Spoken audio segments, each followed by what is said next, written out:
Development Director.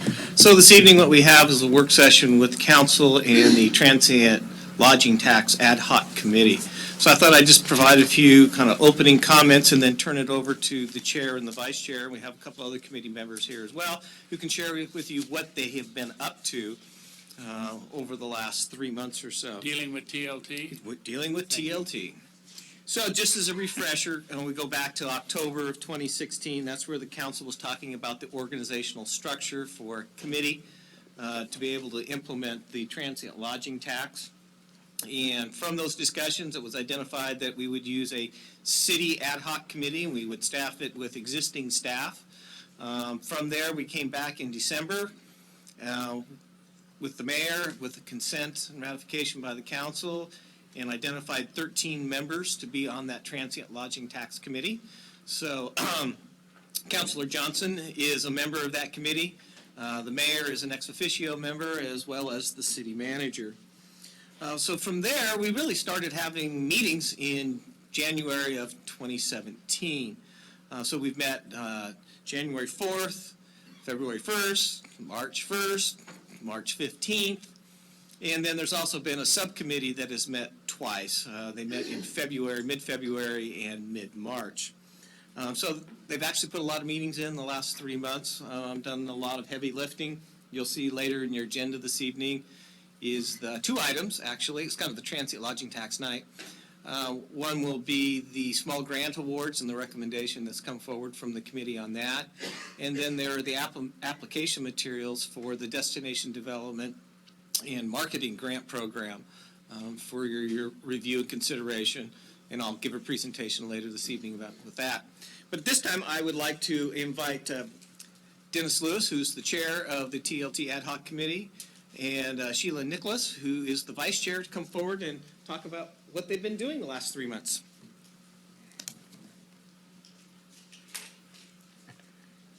Welcome. Thank you. The mic is on. Thank you, And Mayor. please identify yourself as we're recording.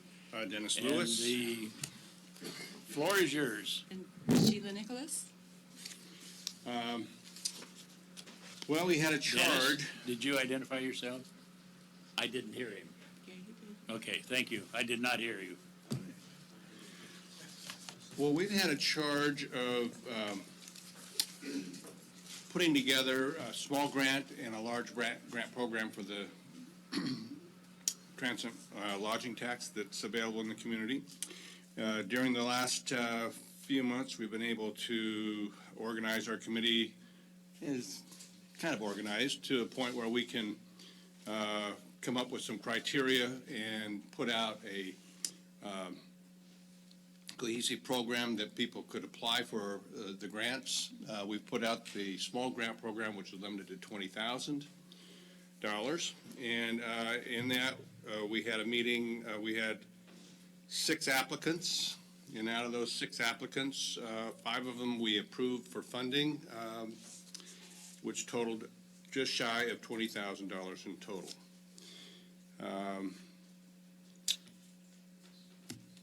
We have the large grant program that's going forward, but we haven't really done any deliberation or haven't brought any grants into that. Questions? Do you want to talk about the marketing subcommittee? I have a question. Yeah. Give me an example of the kind of grants that you have been asked for or are anticipating. Well, there's several types of grants that we can work with, and obviously they're varied throughout the community. We were asked to help fund a program for the Newberg Fashion Festival, and then also the Camellia Festival, so for the Cultural Center. Then there is a organization of Camellia that is bringing their once in 10-year state program of Camellia Festival to Newberg this season. So we had a small ask for that. Hoover Minthorn House also asked for some funding to do some wayfinding signs out front to kind of identify our cultural heritage and history. What other did we have? Well, goodness, the chair, would it be fair to say that currently we are just proposing candidates for the $20,000 that has been raised from within Newberg? And down the line, we're hoping to leverage that with other larger grants, such as Travel Oregon and so on and so forth. So hopefully that will happen. But right now, we're still doing baby steps. YCAP was the other Yeah. ask. YCAP. Thank you, Dennis.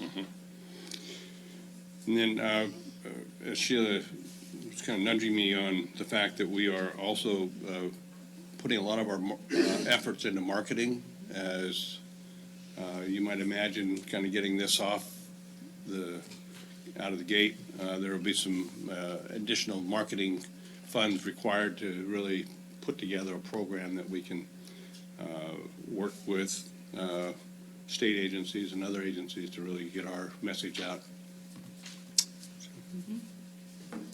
So far, the marketing subcommittee has met just once or twice? Twice. Twice.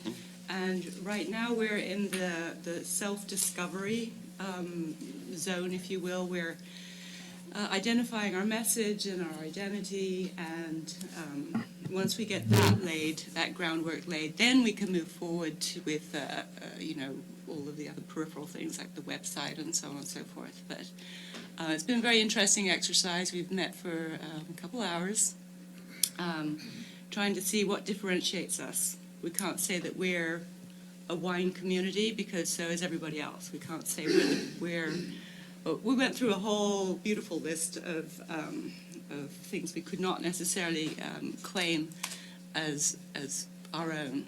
And we had some very good findings, and I don't know if we should probably talk about that next time when we solidify it a bit more. Joe? Mr. Mayor, could you ask what were some of the challenges came up, and since this is the very first time, going in from what you thought from the first meeting to after 3 or 4 meetings, what did you learn that we can carry forward to the next round of grants? Well, I think one of the major takeaways would be that we really were not prepared for the questions that we were asking for the people that were applying for the grants, and that we need to spend some real time pushing out a better format for the grant process. But that's good. We played with $20,000. We did a good job of getting some good activity, but I think that it'll help us ask the right questions for the bigger grants and for future granting. Is that a fair I statement? think that's excellent, yes. And I'd like to piggyback on that, if I may. I'll continue. You might share with the council, you received applications that the requests amounted to some 34,000. Correct. And you narrowed that down, and you might share with what your experience was on this first go-around of how you reconciled, and whether you gave everybody everything they wanted, or nobody got what they wanted, or some people didn't get anything and others got reduced. You might indicate the process you went from there, and then when you finish that, then Councilor Johnson. Well, there were 6 very strong applicants, and we had various criteria which Doug helped us put together in terms of was the application completed correctly, et cetera. And fundamentally, each applicant had to indicate what the funds would be used for and how that would enhance tourism within the Newberg community, within the Newberg zip code, if you will. There was one that was we all essentially agreed upon. There was a scoring system as well, so we had to add up our scores and average them out and so on. And members of the committee that were involved somehow in the projects abstained from voting. So the one that we, I think, unanimously agreed on was a Hoover Minthorn house, putting a sign outside of the house so people can read its history after hours and so on and so forth. So that seemed to be the easy one. And then the others had sort of variations within them that certain parts that we didn't felt that they met 100% of the goals. And so we ended up working with our points as we'd added them up and trying to average them out and making it as fair as we could. Is that right? Would you say anything else? We weighted, as Sheila said, we weighted all of these, and the number one weight was Hoover Minthorn House, which got 100% funding, and that was a $1,400 grant. And then the next two, we gave a little higher weighting than the following three. We took those two, did some percentages of the numbers that we actually cut back in our weighting system. And so as it worked out, we're somewhere around 60% of what they asked for, they all received, with the exception of the one that we declined to fund this period. And I think the one that we decided to not fund really is eligible for the higher grant process for the next season, or for the next go-around. And we deferred that for the next. Were they invited to apply on the next round? Yes, they were. Mm-hmm. Councilor Johnson? First off, I'd like to say just how impressed I was with how the group took this first round. This is a process before where people would just show up at the budget committee with letters and make presentations, and to have a scoring system and to develop that. I think it worked really well, and I think we're already kind of hearing of ways to make it better for next year. And that really excites me because I think it makes it a more fair process. And so I really want to appreciate you two, especially on leading that and kind of herding the cats to get to some recommendations. Excellent help from that. And so, and that's the big thing I took away from it, is now this program feels more like a process instead of just people coming with their hat in their hand at the budget process. So I really appreciate that. And I also I'm looking forward to the suggested changes to the process for next year, or the next time we do this, because I know I've already heard some comments about how we can make it better. And so, I look forward to that. So thank you for all your hard work. I mean, that's really what I wanted to say, because that was a lot of meetings and a lot of debate. So thank you. Mike? Mr. Mayor? Yes, either one of you, I think. I've got a question about the existing marketing material, and number 9 on the structure. It appears like the plan is to allocate funds for a consultant to conduct an assessment of existing marketing materials. I have to assume here that you already are using what the chamber has put together for existing marketing material, and you're building on that rather than just starting over and saying, okay, we're building a whole new schematic, so to speak.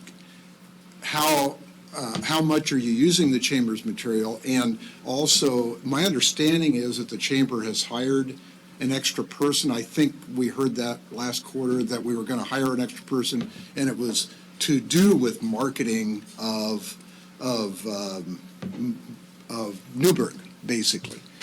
And also Travel Oregon would be another source, of course, that would be there. So I guess my question has to do with, are we using what we have, not starting over? And the second part of that is, how much is a consultant necessary with the chamber's input and the chamber people that are working there now? Yeah, Mike, thank you. I'll address that.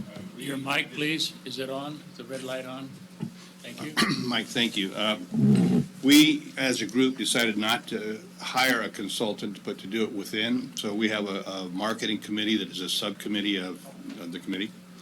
And the chamber has a distinct role as tourism, as people drive into our community and kind of learn as they come into our community. Our hope and our goal in our marketing committee is to drive that consumer or that visitor to us from outside the area. So I think there are two distinctly different things going on here. And we're going to, again, as Sheila indicated earlier, we're kind of trying to figure our way through this, but we decided not to take the money and put it on consultants. We have a beautiful brain trust. I don't know if you saw the names of our committee, but there's some people that are very experienced in marketing and understanding. They've got a great skill set, and the 2 meetings we have has been tremendous progress just in 2 meetings, and they have other meetings scheduled to make this happen. Thanks for Mr. Rux? Mayor Doug Rux, so I just wanted to kind of add on, because Councilor Corey's question was what I was turned the mic on for. So there's a marketing subcommittee. They chose, as Mr. Lewis had indicated, not to go out and hire a consultant. So there's anywhere from 8 to 10 members of the overall committee who are working as the subcommittee on marketing. So Ashley Lippard is the chair of that subcommittee, and Rob Felton, in the audience this evening, is the vice chair for that. So we the first meeting was kind of a really broad 3-hour discussion about marketing. The second meeting was more focused and got down to 1 hour, but we started talking about the assets that are in the community. And so when they meet again in mid-April, they'll further that discussion. There's some exercises that Ashley's putting together for the group to kind of work through, and it'll take 3 or 4 meetings. By just looking at the existing material, we've also, the first meeting, we're looking at other organizations' material and what's out there. The other part of that is the committee as a whole looked at the budget for this year, and there was about $374,000 in the tourism piece. And they decided to lower what we generically call the large grant, which is the destination marketing, down to a maximum of $250,000 this year, and put some of that money up into marketing. So it could be some print material, it could be redoing websites, different things will be talked about. So they kind of broke it down and said, well, we might need some consultant funds. There's about $5,000. There's a little bit for staff to do some going to a conference or whatever, a couple $1,000s. About $80,000 for marketing. There's about $10,000 I identified as leverage funds for other grants. So Travel Oregon has grant programs, so we've got some seed money that we could be able to use. And then there's $250,000 for this large grant. And we've talked a little bit about what would happen for next fiscal year as well, and that'll come out through the budget process. And I've shared that with the finance director. So it hasn't been all just about talking about grants and pushing money out. It's what do we have available? How can we leverage the existing assets we have within the community to be able to move that all forward? And of course, it's always incumbent upon me to come back, is that the council adopted a tourism plan back in June of 2016. So discussions revolve around that. Members have been asked to read that document. We've used it when the committee was looking at the criteria, so frameworks and criteria and so forth, putting together the grant application material, all ties back to that plan. I think later you'll see a communication that does it align with what the chamber's already doing. Well, yes, it does. Sometimes the vernacular is not the same, but the intent is still the same. So they've had to look at those different pieces of it as well. And then they've also talked about kind of this broader tourism discussion and information piece, because there's members of the community don't realize where the transient lodging tax funds come from. Some people think it's tax dollars, and it's not from property taxes. It's from taxes that are on the lodging. So from between the hotels, vacation rentals, the VRBOs, the Airbnbs, bed and breakfast, and so forth. So there's been some discussions about a broader conversation and bringing out Travel Oregon to help do kind of an informational session with members of the community overall, so they understand kind of the benefits of tourism and how it actually operates and how it's funded, which is a sound discussion to have. So, everybody's kind of starting with the same base set of information. Mr. Hannon? Mayor, hopefully one of the discussion points tonight, this is the first time you've gotten together, so there is a value in the interaction and coming back and forth. So one of the things, it's a given that council sets the budget, and everyone knows that. You created this committee so they can work on it with professionals. What happens in that kind of interchange is that, so what committee member will go is a couple things. If they're not dealt with tourism before, then it's like, well, can we spend it here? This is a good idea. So Truman's there with Doug to help with saying, this is what's legal, this you can't, even though it might be a good idea. That part, I think, is resolved, and I think we've got a pretty good understanding. The second part is what we were talking tonight, and that's about that as the committee looked at it and saw how much money in early, out of the tourism plan, there was so much money set aside for small grants, and that was a given. We didn't give any real flexibility, said council wants 20,000 set for that. And then the balance of that, which has the large grant program and marketing in that part, what the committee has done, and again, these are people that are in the industry, are saying, hey, if we can take a little bit more money and move it into marketing, that's the desired point. And that's, so there's a lot of stuff that you have written, and it's good for all the council to see, so that if for some reason you just have a question or concern about the amount of money we put into marketing, that we get that out. In the budget that we're working on right now for next year, we're taking the thoughts and stuff of what you heard tonight and kind of that philosophy, and that's turning into what will be the next budget that's presented to you in the budget committee. So right now, we've you want to say, accepted what the committee says we want, put money in marketing. If there, for any reason, is any concern or something like that, it'd be really helpful tonight for you to tell the committee chair and vice chair that's here. Councilor Johnson. One of the things that I've found really helpful with the committee and been very impressed with is that these are folks that are paying the tax, in a sense, and not in a sense they are, and they are focusing on a couple things. And the thing that I like is that I've heard more than once at these committee meetings people saying we need to figure out a way to build and get more room nights so we can get more TLT money so we can do more projects. And so their focus is on marketing. And right now, the big focus, especially with these grants, one of the criteria was the shoulder seasons, the seasons where the hotels aren't full. And I don't remember what those shoulder seasons are off the top of my head. You guys probably know them. But I know like October and in the fall when there isn't a lot of stuff going on. That's what I really like about having these folks on the committee kind of driving this process, is that they know what they need and they're kind of directing it that way. So, Councilor Essen. Yes, I just want to thank you guys for all the work that goes into this. It's very impressive to see. We don't have all the groups coming, and that makes it a lot easier. We have a little bit more thinking going into it. My mic isn't on. And as I understand, you were involved in this committee also? Yeah. Thank you. And the mayor for setting it up. It's really nice to be ex officio once in a while. I appreciate that role.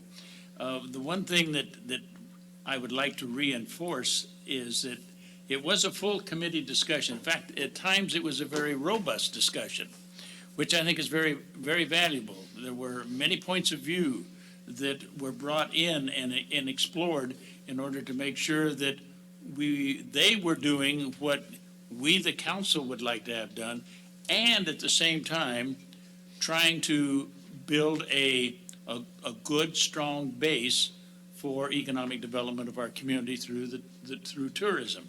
And it was inspirational. It was enlightening for me in many of the areas to see how this was all put together. I would like, unless there are council members that would like to chime in and take issue, as we're looking at this next round, we had 20,000 we authorized in these small grants. And that doesn't mean you have to spend it all. Whether it's the 20,000 in the small, you chose to do that, but you chose not to fund everybody with everything.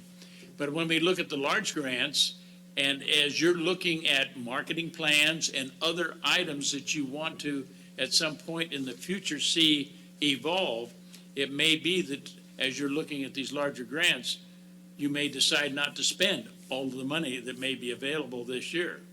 There may be one good grant that you see coming up, oh, that's good, and that has a long-term effect, but maybe we need to hold back on some other. That's going to be some of the deliberations that I think you're going to be looking at in the next cycle. I think the point we would like to say, and this is what I've been hearing from us, is it's there, but you don't have to spend it all if there is a plan tomorrow or the next day. Do you have a 5-year horizon for this particular project that you want to start building towards that 5-year plan? That could be part of the skill set that you need to bring in and look at to providing that for that 5-year period out there. I want to thank both Dennis and Sheila for a great job done, and for those committee members that are here. Please carry that back also to your peers that sit on the committee. It was a yeoman's job well done, and thank you very much. I'm looking forward to the council reviewing what you have brought to us in the way of the 5 applications that you're saying, yes, we think these are warranted at this time. Any other questions, comments? None appearing. Doug, did you want to have anything else added at this juncture? No, Mayor. And if I may, Mr. Chair, are there any comments from the other 2 committee members that have joined us this evening? I would like to say. I thought you would. Thank you. Yeah, I'd like to say that, it was really nice to have people that were on our group that really read the issues and really spent some time with them. And Rob has already come up with some terrific ideas about how we might go forward with future grant process. And with Sheila's, with Cheryl's, let me get the Sheila and the Cheryl mixed up for you. With Cheryl's brain trust of knowing so much about what has gone historically with the process of spending TLT funds and being able to connect us with the Oregon tourism. She's been invaluable in that group. So I just want to say, very, very happy to have a group of people that are so caring and so on top of what we're trying to accomplish here. Thank you again. and Cheryl, keep- do you have anything you want to add? I was just a point of clarification on the chamber, or visitor center. Would you come forward so we I'm sorry. capture it? Please, Cheryl. Just a point of clarification, because our committee isn't as. Cheryl. Oh, Cheryl Kelsch, Thank you. Chehalem Valley Chamber of Commerce, I apologize. Just a point of clarification, because the committee isn't as familiar with the destination marketing plan that the chamber has. We do not only market to visitors when they get here, we market outside the city, outside the state, and actually up and down the West Coast. So I just wanted to clarify that it is a full-on destination marketing plan as much as it's funded. I mean, there's a lot more we can do, and that's what I'm looking forward to with this group, is collectively with the Brain Trust, figuring out how can we spend more money bringing people here. And spend the money wiser. Yes. Yes. All right. Mr. Chair? I'd like Rob just to come up and spend a couple of minutes with his observations of the group. Oh, actually, I just have a question. To who? I'm Rob Felton, George Thank Fox you. University. I live in Dundee, but, We'll forgive you. well, I'm sorry about that. So the question I had is, in your next session, this is your work session, your business section, you are going to be evaluating these grants and potentially approving them as is. Is this a good time for you to ask us questions about these grants? Or are you hoping that people are going to be here to respond to how we came up with the grants that we did? Does that make sense? Counselor, speak for yourself. Counselor McKinney? Well, I'm particularly happy about the fact that you guys get to be the gleaners Yes. in this particular area here. That was one of the intents of council is that not all of these thousands of words need to be perused by 7 voting individuals. There's a couple of principles that I think that we're pleased with, that there appears to be a broad cross-section of influencers. There seems to be a lot of cross-pollination in this, and so we're seeing some of our previous efforts kind of culminate in a clearinghouse that's well coordinated with the chamber, now with the TLT committee and some of the others, so that this process for us, I think, builds more confidence in what we're doing here, and not the consumption of a business meeting to be able to take care of some of these things that we think that some of your people are going to be better fit to make those kinds of decisions. I was particularly glad to hear the mayor talk about that there are some projects in the future that can be saved up for, so that there can really be something very substantive done with these funds along the way here. I think most of us are excited singularly about one thing. This enormous fund of money is not something that we have to wait for November for. We don't have to tax our friends and neighbors for. It ends up being a great sum of money that that really allows us to do some of the things that we always wished we could do. But now we have a revenue stream that's going to allow us to be able to do that. Now, that's my opinion. I know that others are here on the committee, but I think that we are excited about the fact that we can unleash some people on these projects that can make a very positive impact on our future. And I'm quite glad that we can turn you loose, at least, on these first couple of years here, to see how you put some flesh on this skeleton. Councilor Bacon? I'm going to answer the question you asked. Since there was written testimony for it later that I don't have the answer to, I would prefer if someone was here for the later meeting.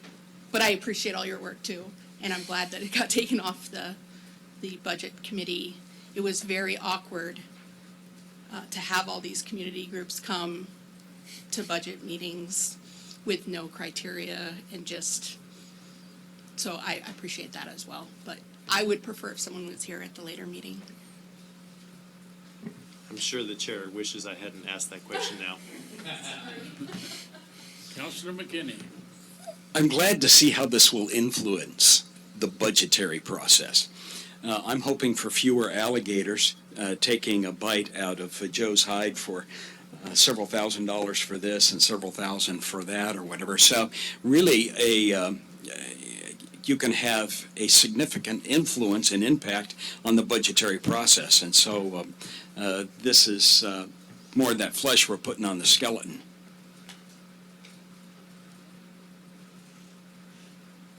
Councilor Johnson?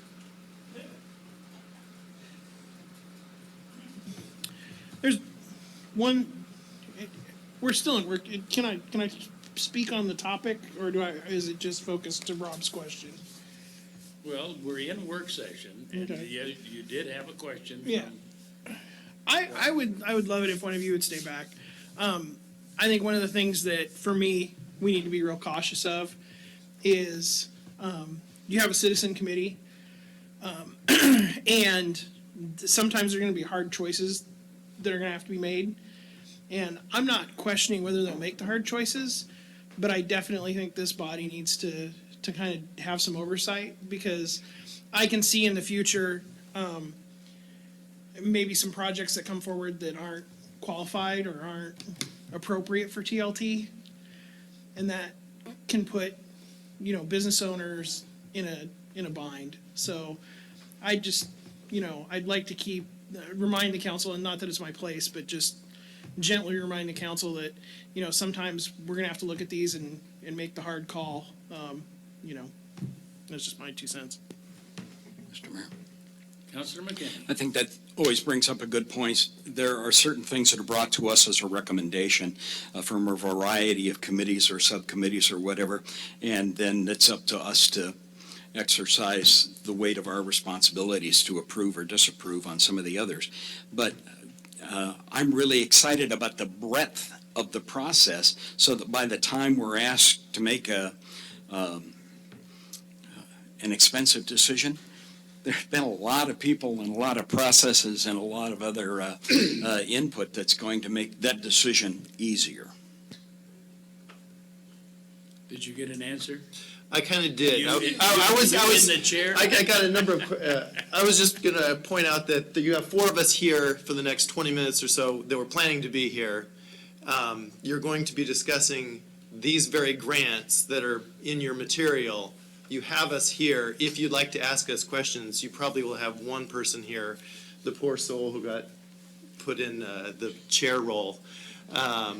When the business comes back up. So I'm just saying, if you'd like to hear from us on those topics. We could invite them all. Oh, but everybody's invited. You know that. So- You have looked at the agenda. You realize that our agenda is a bit abbreviated this evening, and you're the second business item of business. So I would encourage you all to be patient, if you would, and join us for our business session, which will commence in the neighborhood of 7 p.m. Okay, so that is a different topic than what we're discussing here. That's what you're saying. Well, you asked the question, do you want somebody here for later? And I think that's what we're answering you. Okay. So, did you have something else that I you do wanted not. to share with us? No. Oh, okay. Thank you. Cheryl has had her turn. Dennis, anything further? Counselor Essen? I think Cheryl had said what I kind of caught my attention was there's going to be testimony, and there's written testimony that we'll be introducing, and there'll probably be people here that have other ideas than what you have. And so we won't know the answers, and perhaps you might. And so that's, I think, what you were saying. And so Denise. Okay, that's why we're thinking, yeah, maybe you ought to stay. Do we have anything else to come before us in work session at this time? You were not here at the earlier request. Anything for council business, Councilor McKinney? No, sir. Thank you. With that, we're going to adjourn our work session. We will reconvene at 7 p.m.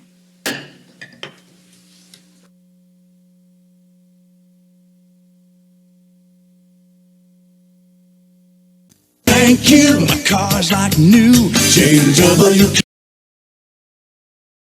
J&W CarStar and relax. We'll take it from here.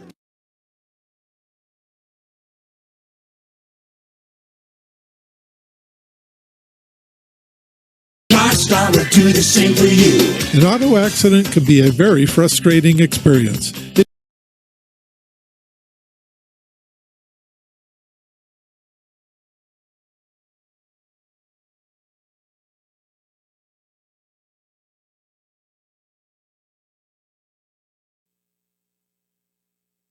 doesn't have to be. At J&W CarStar,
in the last half of dispatch. So that means each of the departments have submitted their material for what next year's budget looks like.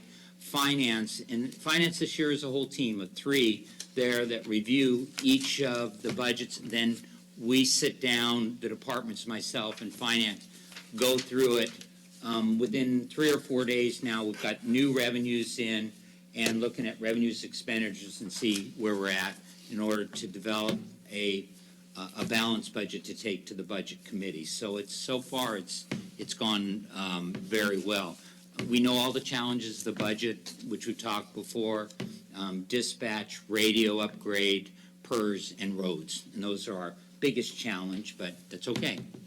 And a wonderful thing that has gone on is this is now being done within the framework of the long-term 5-year budget. So as we're doing it, finance looking to see how does this fit, and that will be available for you during the budget meetings, as it will be to the budget committee.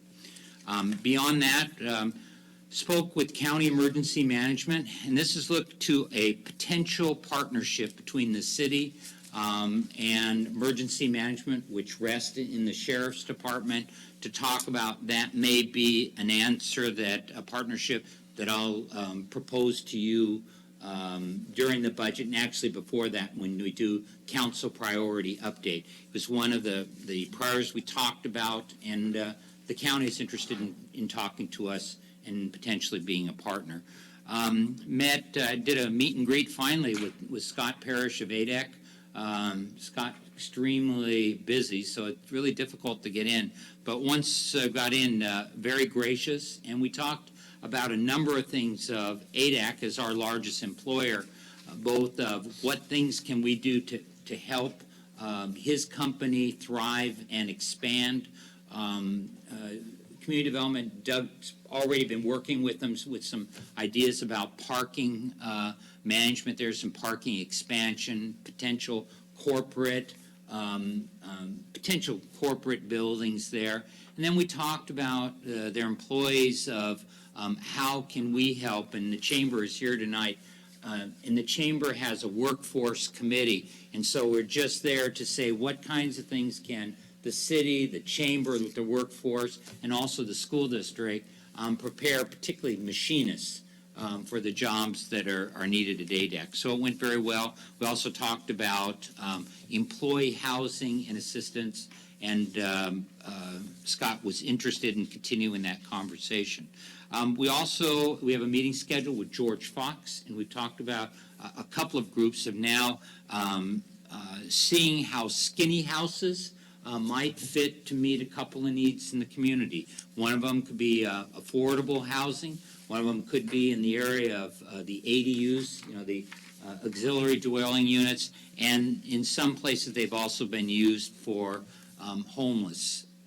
In our downtown plan, in a lot of the empty lots that we have, like 1 block off of First and off of Hancock, we've suggested those are appropriate places for maybe infill. So we'll go to the next step, and we're meeting again with a George Fox group that would like to do some design work on a project for the city.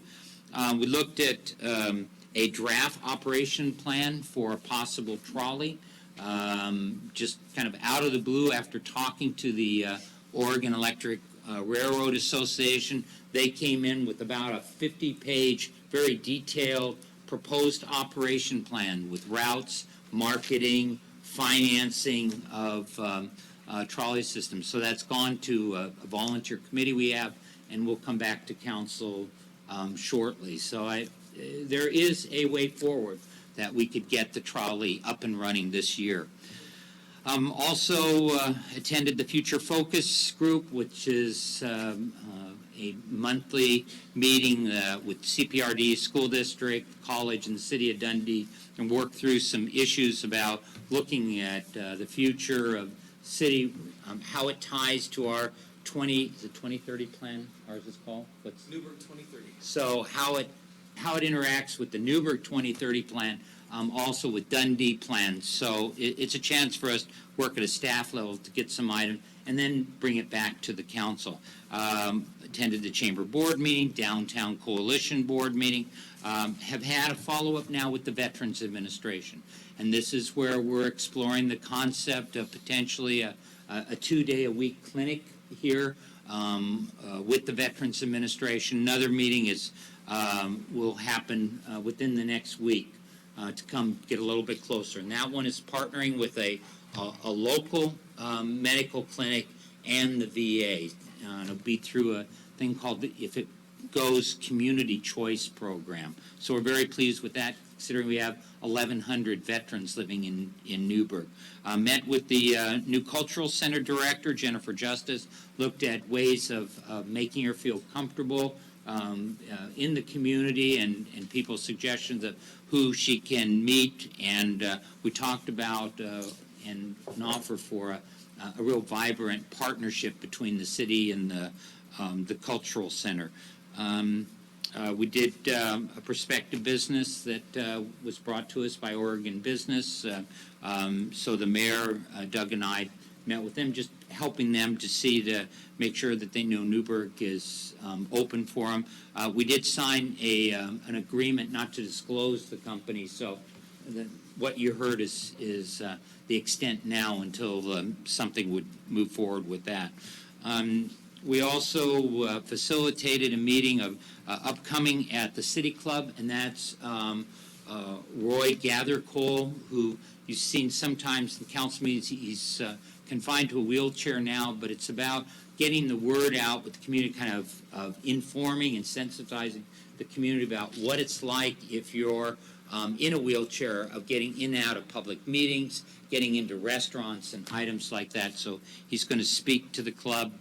We've been talking to him about, and directly from his kind of motivation, we've done some sidewalk improvements this year where we focus on ADA improvements. Met with the managers, Mid-Willamette Council of Governments, looking at things that are in the legislature and things that might affect us, and then greeted the new city manager at McMinnville. We did a telephone conference telling WACA about the council's decisions related to dispatch, and now we're finalizing both the work of the radio system upgrades and also a schedule for when they would like to see the first payments for that. Attended the Parkway Committee, and I'm sure the mayor will cover a little bit about that. A couple of chamber greeting meetings, which is our routine on Fridays. We had some progress meetings on the Villa Road project, so Karen was helping us all to understand that, and I think you're all aware that our engineer on that project, Jason Wirtz, has gone, he's taken a new job in Sherwood. So Karen has taken on the yeoman's role of that. We're trying to figure out how that will still move forward in this year. And then finally, we did a follow-up meeting with U.S. Army's liaison for emergency preparedness, coming down and seeking some surplus equipment that we might pick up as we downsize in the Middle East to come here. Just a reminder, next year, not this year, and I in the email I sent to you, I forgot to put what month we're talking about. The Camellia Festival is next month, and there are 2 receptions that are on there to encourage you to come for that. And I see Mr. Stewart is here also, I think, later in your meeting to talk about camellias, which we're all excited. And the last one is just a thank you to Dennis and the rest of the people on that committee. They raced, as did Doug. I mean, there's 2 groups of people that worked very, very hard to get the process in place, make sure we didn't shortchange anything with the process, but had the first awards so that particularly some of the groups like the Camellia Festival, who have an event this year, could access the funds they do to bring this quality event to town. And that was only possible with asking the volunteers to give up a lot of time, kind of work together and work through a lot of stuff, and then a lot of late hours and sweat from Doug to do that. So big thank you for the committee and for Doug. Mr. Mayor. Any questions or comments for the city manager? Councilor Johnson? Did you say that the trolley could happen this year? Yes. Wow, I'll do a more detailed status report next meeting if you like. awesome. Any other questions or comments for the city manager? None appearing, we will move to public comments. I have a couple of people signed up. This is a section of the agenda that provides an opportunity for citizens to address the council on matters relevant to the city and regarding items on the consent calendar, but not other agenda items or specific agenda items for the council deliberation. And I'd like to remind all citizens who have signed up to speak to the council that each speaker will have 5 minutes to address the council. Also, collective comments by an individual under public comments will be limited to 5 minutes. So with that, please come forward to the table when your name is called. Turn the button on, the silver button on the right, turn it on. Let us know who, announce your name and proceed with your, what you have to offer. And with that, I'm going to call on Mr. Roger Grawn.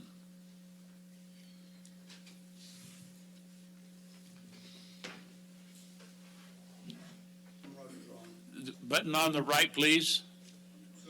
Silver button on the right. There you go. I'm Roger Braun. I Thank have you. the affliction of being a builder and developer, little guy. And I want to talk about affordable housing, apartments in particular. Currently, has not been an affordable apartment as defined by the Affordable Housing Commission's guidelines built in this town since the SDCs were implemented, and that was 20-some years ago. I've been here longer than I guess everybody, 30-some years now. Since then, there's been nothing. And the reason is the cost. And costs become so high that it costs more to build an apartment than the apartment is actually worth. These are economic facts of life. Value is determined by net income.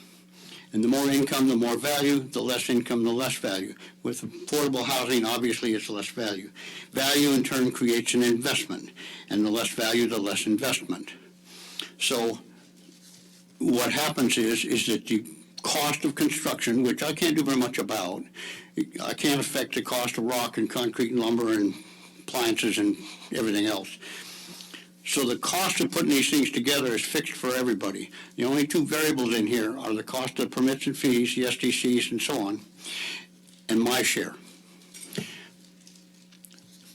What needs to happen is that the SDCs and the permits have to be reduced if you're going to have this, if you're going to have affordable housing. And what I would like to propose is something, for example, it's just different. Instead of paying this atrocious fees at the beginning, take the fee, reduce it by 70% to 70%. So if say it's $1 million, that would reduce it down to, say, $700,000. And then radically change how you pay for this. Take 35% of that money, which would calculate to $245,000, and pay it at the time of the issuance of the permit. As it is now, we have to pay the whole thing. At the occupancy certificate time, pay another 35%, another $245,000. The balance, 30%, would be taken out of a percentage of operating income, say 5%, until it gets paid, and directly to the city. This should have to be guaranteed by some kind of a surety agreement, I'm sure. If there's interest necessary, I would recommend, or hopefully, that it would be something like LID interest, 1 or 2%. It probably wouldn't want to be transferable, so if you sell it, you have to pay it off. You certainly would want a balloon due in 10 years or whatever, so somebody can't cook the books and say we didn't make any money. And so on. I also would be interested in seeing some sort of a exemption from rent control so that I don't get sucked into a circumstance where the city gets their first 5% and then the rent control drive it down so there isn't anything left. Things like this are what will make this happen. In my example, I'm trying to put 60 units over on Winooski at the old Lewis Academy site. The thing values out with a cap rate at 6, which would probably be 6 1/4 by the time I get it off the ground, which lowers the value, of $7 million. The projected SD fees and permit fees for this project are $1.1 million. And I'm sitting here thinking, you know, you're going to have the next item up here is raising these fees again. But what's going to happen?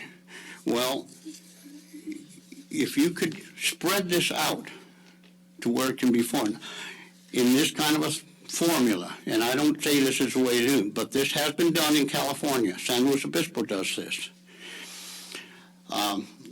If we could do something like that, where I could spread this off and not have to pay the whole thing eventually, I guarantee you that I can make that 60 units happen.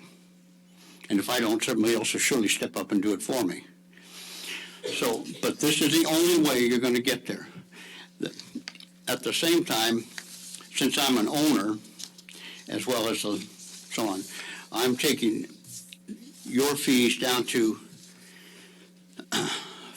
$540,000 is what that comes down to roughly, and my fees down to $200,000, which is about 4%, which will pay the overhead of building the thing. Time is up, it says. Yes. There's two more things quickly. If affordable housing is a necessary societal goal, then society is going to have to step up and pay part of the freight. And I think it's very interesting that 2 weeks ago, this council adopted an inclusive policy. Most of these people are very poor. But yet, this council routinely and consistently votes for increases in the cost of permits and housing, and if we have consistently increased the cost with higher standards of more and more public works standards and more costs, which will guarantee, I guarantee, it will absolutely exclude the very people you're trying to include. Thank you. You're so Appreciate very it. welcome. Thank you. Any questions or comments from Mr. Grahn? None appearing? Thank you, Roger. Appreciate it very much. Mr. Brian Stewart, please.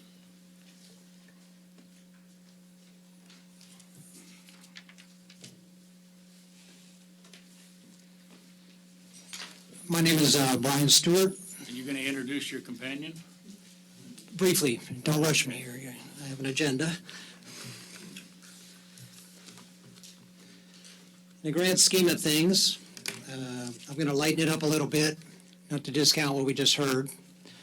But I come before you tonight to pass on some positive things that are happening in the month of April for the city and for the greater good of Newberg as far as I'm concerned. On April 8th is the 9th annual Newberg Camellia Festival and Camellia Run. And I'd like to start out by echoing what our city manager just passed on about the transit lodging tax. I'd like to publicly thank not just the chamber, but the city, and Dennis Lewis is in the audience tonight, the chairman of that committee, for graciously reading our grant application and voting to support the festival. That goes a long way for the city and for the sustainability of the festival. And they saw to it that they thought that was it's a viable thing for our community, and that's a positive thing. And I think it shows what that group is trying to do, and it was a win-win for everybody. So that's a huge thank you for us to pass on. Some things are all Camellia. Some 3 or 4 major things have happened and are happening around the Camellia Fest this year. In conjunction with the Camellia Fest, we're honored to host the American Camellia Society is holding their national convention here in Newberg in conjunction with the festival. For Newberg, I think that's quite an honor. As of at present, there's 12 states that are coming, residents from 12 states. There's 2 residents, the current past president of the International Camellia Society, Camellia Festival. They're coming from London, specifically for the convention. So that's quite an honor for Newberg.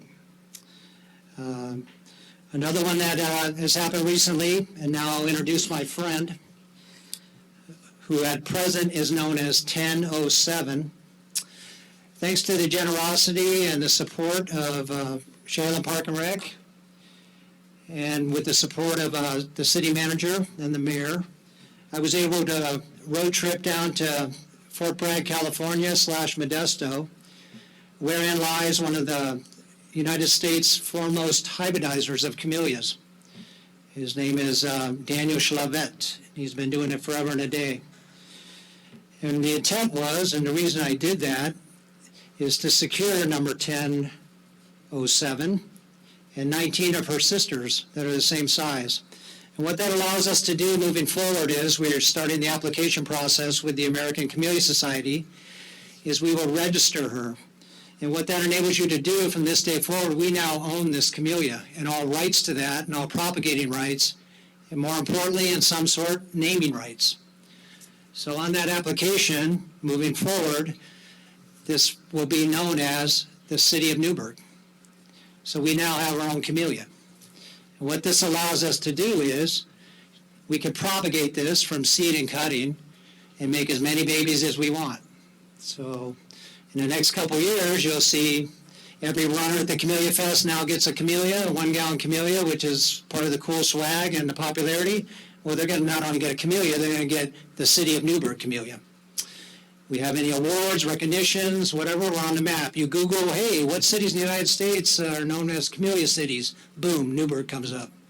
So it's pretty cool for our town, forever and a day.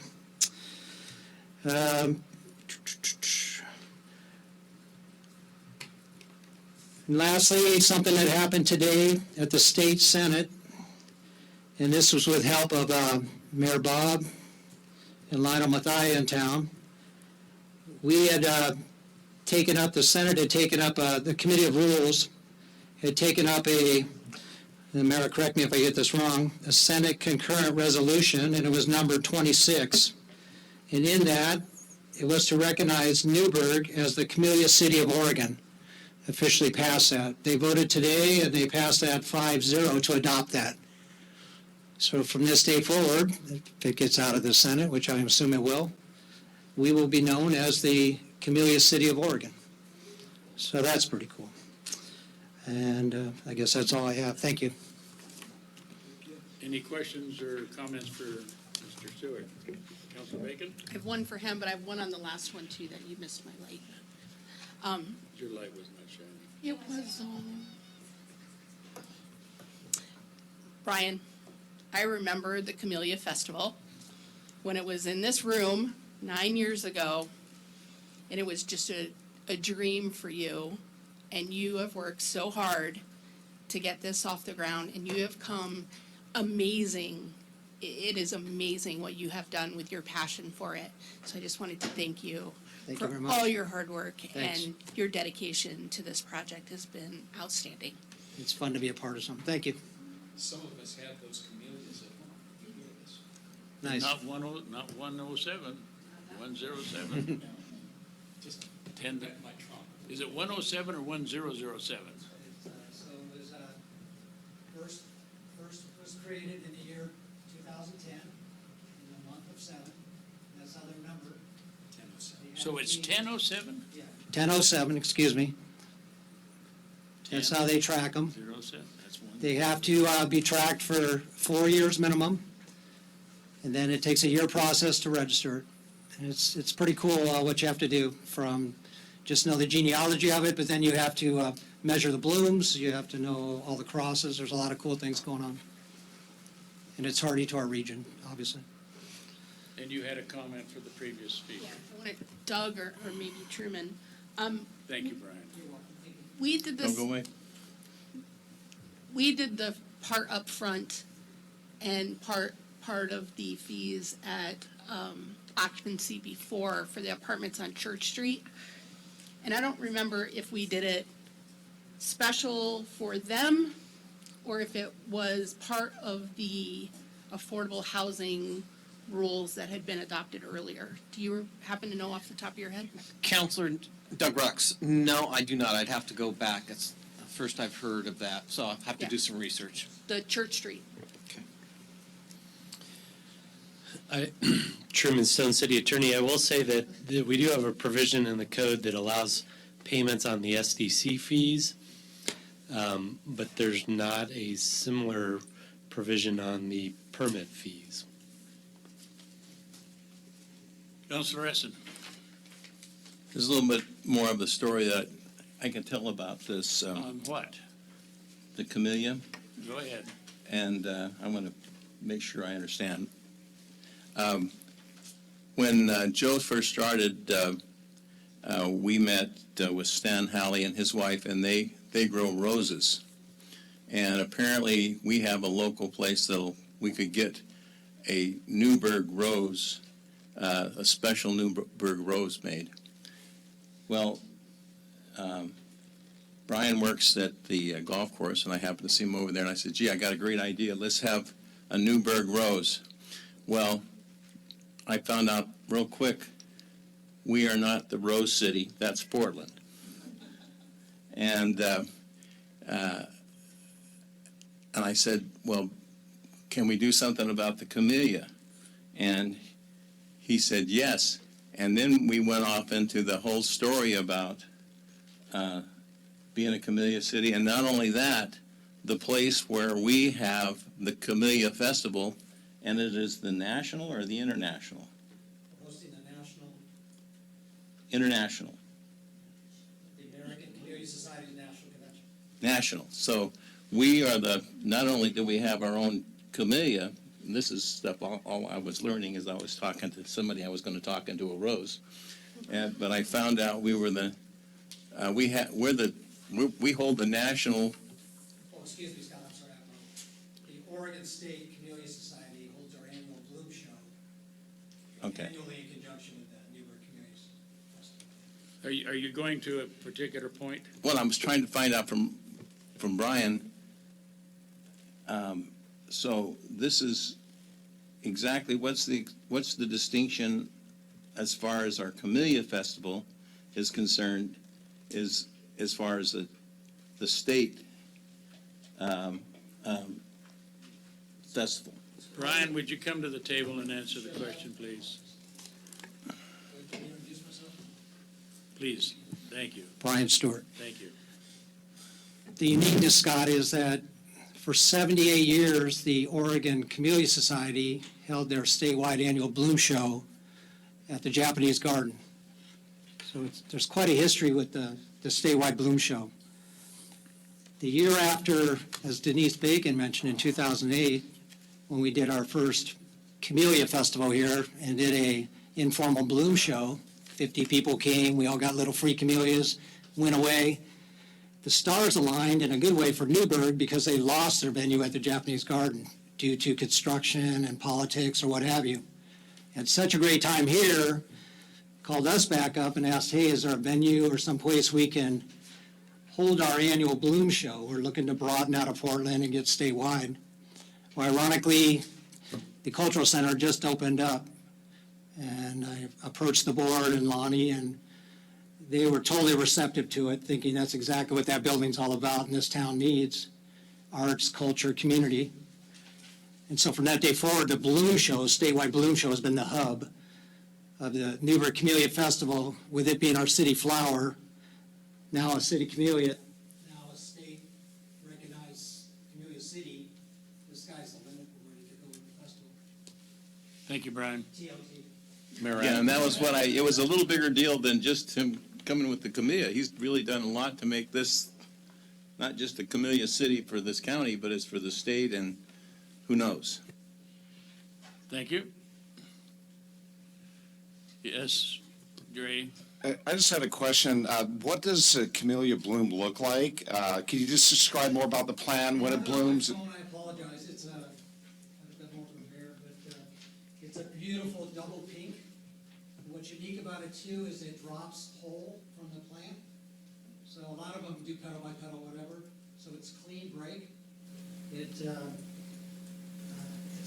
genetically bred to be disease resistant from blight, which a lot of camellias suffer from. Petal blight is a big thing in blooming plants, rhodies and camellias. So that is his forte, Daniel's, is breeding to eliminate disease. So very healthy rootstock.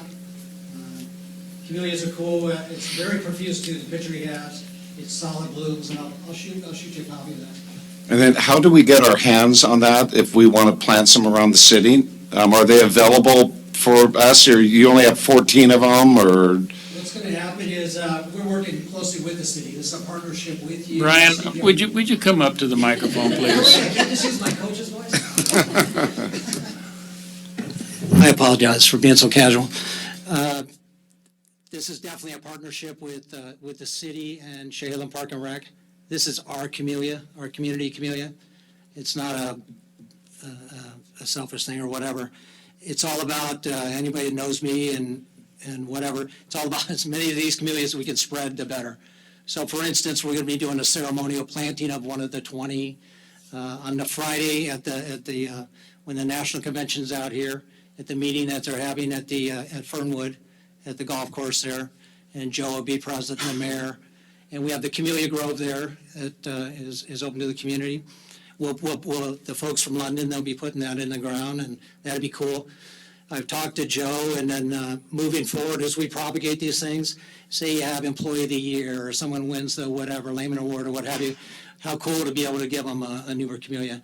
What I intend to do is, with the city's blessing, is revisit some of the city parks and different areas that we originally planted some of the camellias. For sure, we want to get the Newberg camellia out there, get it labeled. And there's a camellia trail we've kind of informally started that goes from one end of this town to the other, be it with the wine barrels, the 86 that are going through town, or there's 12 camellias right here behind us in Memorial Park.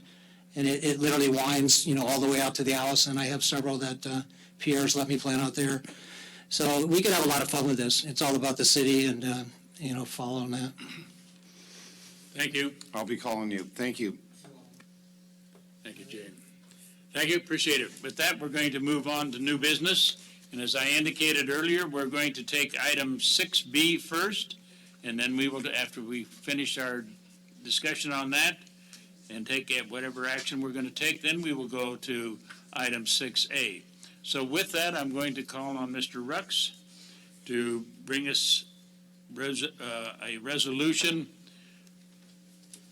2017-3362 awarding small grant funds to Oregon Camellia Society, Chehalis Cultural Center, Newberg Old Fashioned Festival, Hoover Menthorn House Museum, which is owned and operated by the National Society of the Colonial Dames of America in the United States and the state of Oregon, and the Yamhill County Community Action Partnership. Mr. Rux. Thank you, Mayor. Doug Rux, Community Development Director. So this kind of take you through a journey first. So I'll take you back to October of 2016 when the council talked about an organizational structure to implement the transient lodging tax program. And there you made the determination to establish an ad hoc committee staffed by city staff. Subsequently then came back in December of 2016 with a mayor's recommendation, and the council affirmed and ratified a 13-member committee of citizens and business owners within the community, in addition to the mayor and city manager as ex officio members.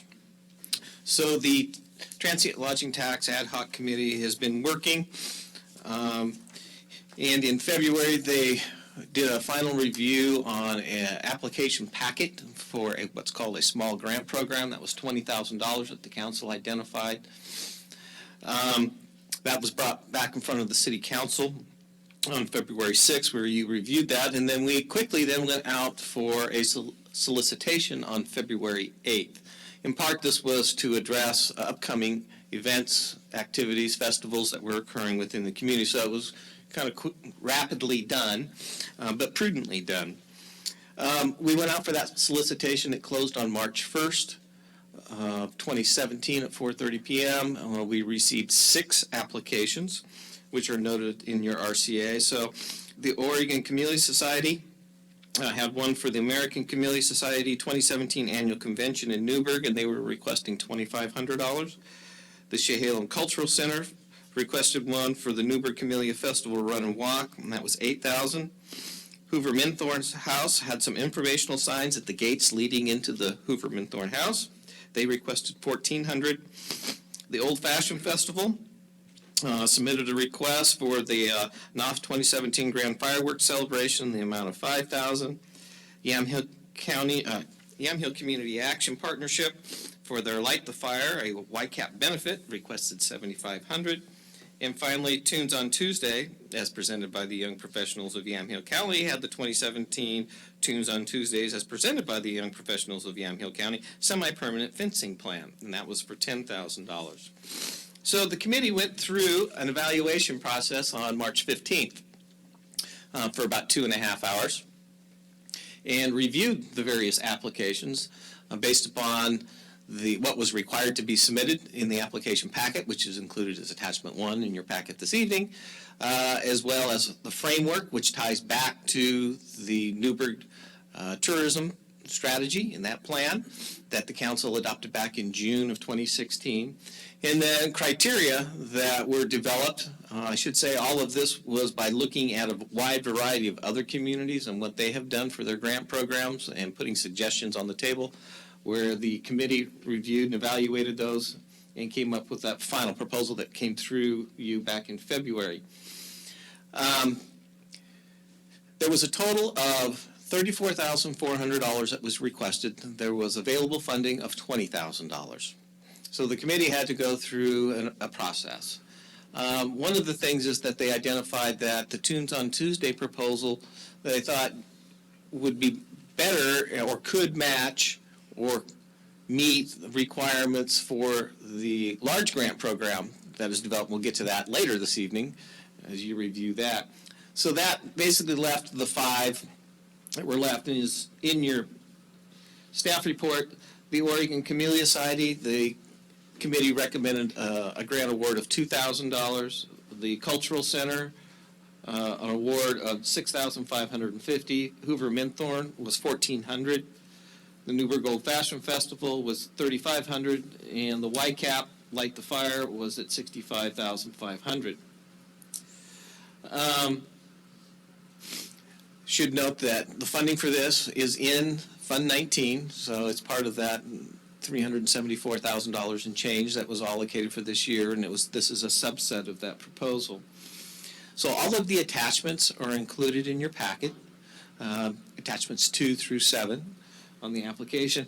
I also went back through so each committee member had to go through and rank and score, and there was a weighting as Chair Lewis indicated at the work session talking about the committee's activities. And so I went back through all of those. And so attachment 8 in your packet is actually a summary going through line by line, making sure all the math worked and so forth. So the proportionality that the committee talked about is still there. The numbers may have changed a little bit as we went back through and double-checked all of the math.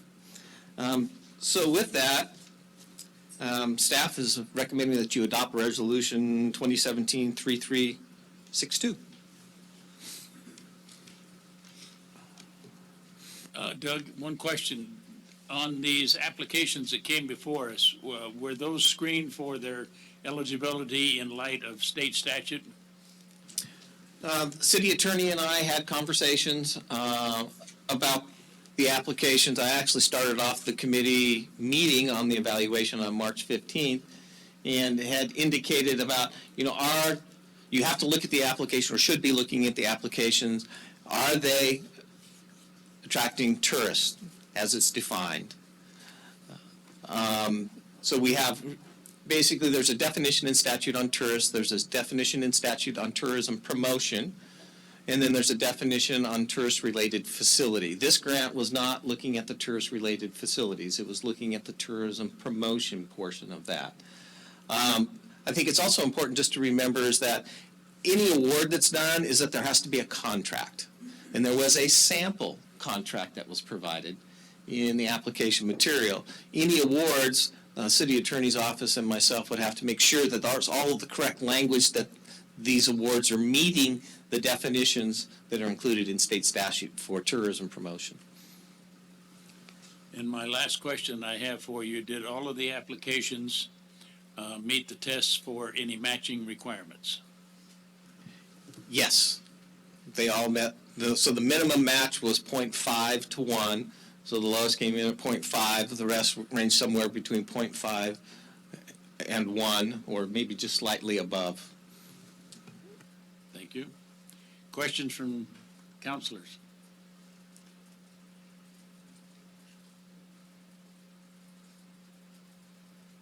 You had a question earlier? I didn't have a question on this one. I had on the marketing program because of Suppy's written testimony. So that's at the next, you have no question on these? Not on this one. All right. Pleasure of the council. Councilor Essen? Yes. I make a motion that we adopt resolution number 2017-3362. It's been moved and seconded to adopt Resolution 2017-3362. It's a resolution awarding transit lodging tax small grant funds to the Oregon Camellia Society, Chehalem Cultural Center, Newberg Old Fashioned Festival, Hoover Minthorn House Museum, owned and operated by the National Society of the Colonial Dames of America in the state of Oregon, and the Yamhill County Community Action Partnership. Councilor Johnson? In my role at the Oregon Lottery, part of it is to analyze grants and find sponsorships for the Oregon Lottery to be involved with. And so I read a lot of proposals. I have to say that this group of proposals with the time constraints were pretty darn good. So I was really impressed with what these groups were able to put together in the short amount of time we gave them. So I think this money is well deserved. Councilor Essen? Well, I just want to thank once again the work that you've done and how much the community's come together, and I think this is going to be a great program, much better than the way we were doing before. Call for the question. Question's been called for. Is there any further discussion? None appearing. I will take a voice vote. All in favor of adopting Resolution 2017-3362 signify by saying aye. Aye. Those opposed, same sign. Motion carries 6-0-1.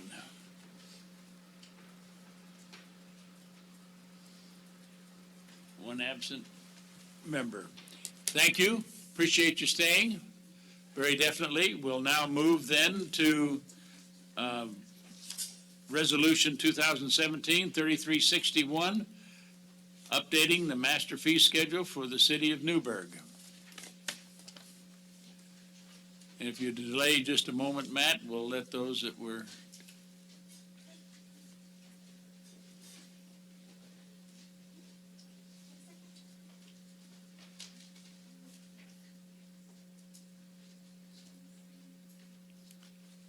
all right, Matt.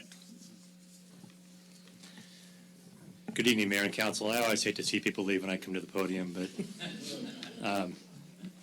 we'll try and keep it brief. Matt Zucker, Finance Director, and with me tonight I have Dan Coiler, the Senior Accountant, and I wanted to introduce him. I realized he has not been... Excuse me, Sergeant at Arms, would you close the door, please? Go ahead. I realized that Dan had not been informally introduced, and last year you approved Dan to be a part of the finance team, and so he's done a lot of the work on this master fee schedule, and so I wanted to introduce Dan Coiler, and he's been a real joy to work with, so it's been nice to have the professionalism. Dan was with an auditing firm for governmental agencies, so his work in working on the financial statements has been invaluable. So, Welcome to the council meeting, Dan. Thank you. I asked him to come this evening since he could field any detailed questions, but what you have here this evening, as you mentioned, is a resolution approving the master fee schedule. This would be the second year bringing to you a master fee schedule. Last year was the first and original in which the city assembled all of the fees that we charge, with the exception of pass-throughs and franchise fees, et cetera. One of the things we did this year was standardize on a common CPI, the Consumer Price Index. There were 3 or 4 used throughout the city in the past, and so we landed on one, and that has helped to standardize our work. And that is the, mentioned there, the CPIU for Portland, Salem, Oregon, Washington, and that went up 2.1% this in 2016. In my report to you, I've highlighted just a few of the changes. A lot of the fees did not increase. One fee that we did continue to maintain as an increase was the fire and EMS fees. Even though we are not charging those, we continue to escalate those by the CPI in the event we do charge those in the future. The majority of the fees were fee increases were recognized in the permit center. Our building, planning, and engineering fees went up according to the CPI adjustment, and the planning staff researches those and puts those out in the Newberg graphic for advance notice to the public, and then those are scheduled to increase every year on an April 1st timeframe. So that is why we're bringing this to you this year in April rather than in July, so that we could standardize all of these fees on one schedule. One fee that I would like to mention that I have in the staff report, the Public Works fees, and we would like to have you disregard the change to the Memorial Park gazebo. We had removed that from the fee schedule, but we would like to leave that on as a request with the city manager. And that was something we just worked on today. So, and those were really the highlights. The upcoming budget will reflect the increase in the fees. A lot of these fees are minor, but again, the majority of these are the permit center fees. So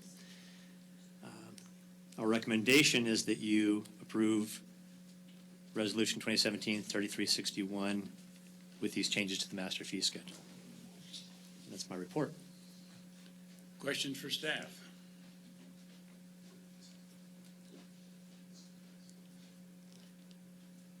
Thank you for addressing the issue and deferring the discussion on the gazebo until we put it together with a couple of other things. Thank you, I appreciate that. Is there anything in the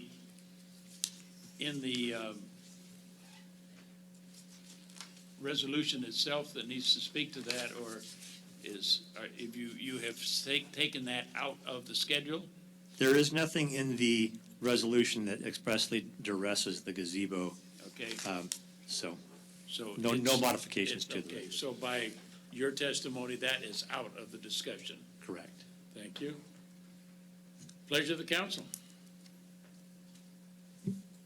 Councilor Corey? Yes, Mayor, I'd like to make a motion that we approve Resolution 2017-3361. It has been moved and seconded to approve Resolution 2017-3361, updating the master fee schedule. Is there any further discussion? The question has been called for. There being no further discussion, all in favor of adopting Resolution 2017-3361, updating the master fee schedule, indicate by saying aye. Aye. Those opposed, same sign. None appearing. The master fee schedule has been updated and granted on a positive 601. Thank you, Mayor, Council. Thank you. And with that, we move to the Riverfront Master Plan.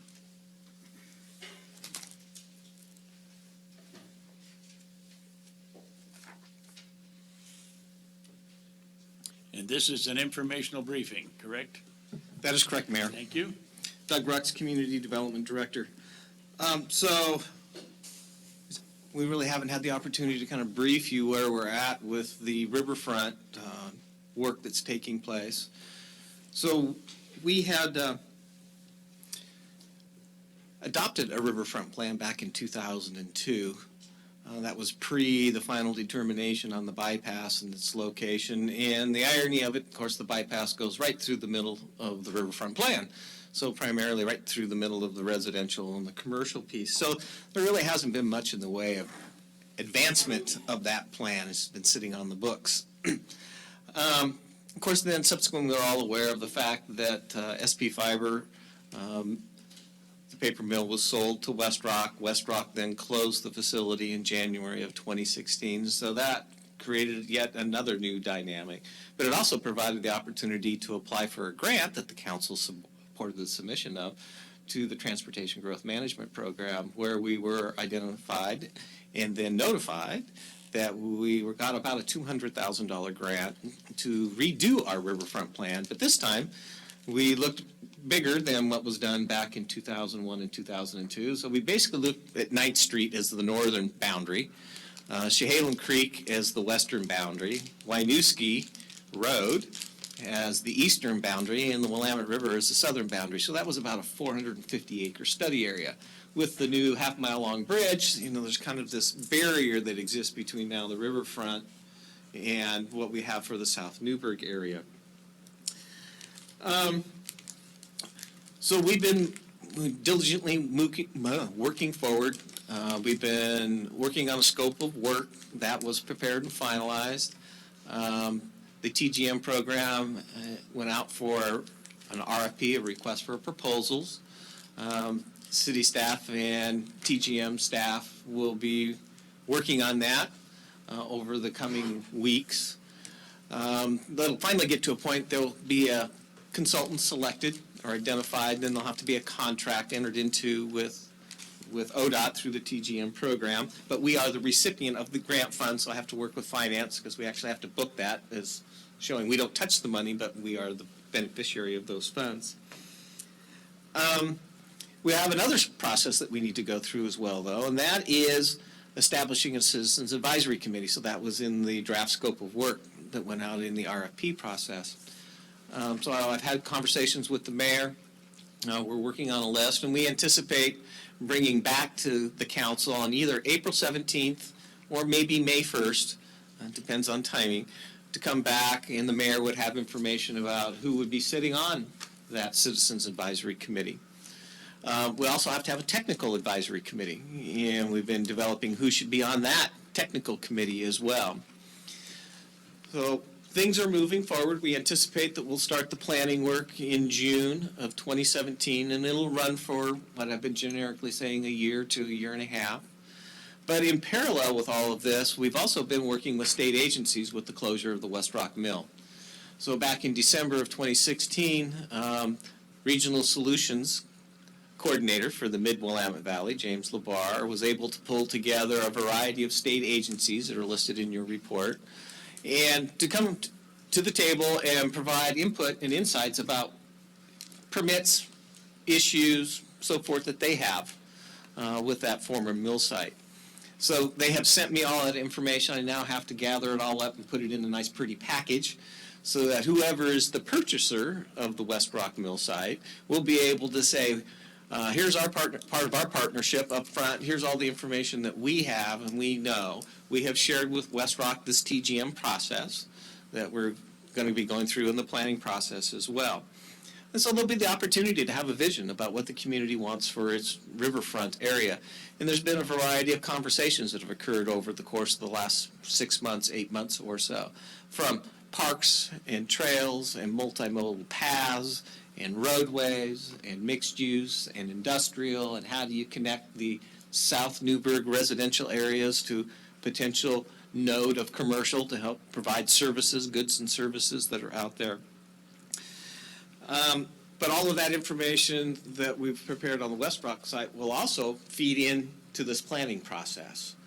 As an example, the Department of State Lands gave us a whole preliminary wetland determination about where wetlands would need to actually be further evaluated from kind of the River Street area all the way over to Hess Creek. So very good pieces of information. The Department of Energy gave us ideas about different programs and things to consider. Department of Environmental Quality gave us information that they have, different programs that may be available to assist in different types of redevelopment activities. The final piece that we've been working on is we we're lucky enough that the Department of Land Conservation and Development had a group of students that came down from the University of Calgary, and were in Oregon. And so they came and toured Newberg.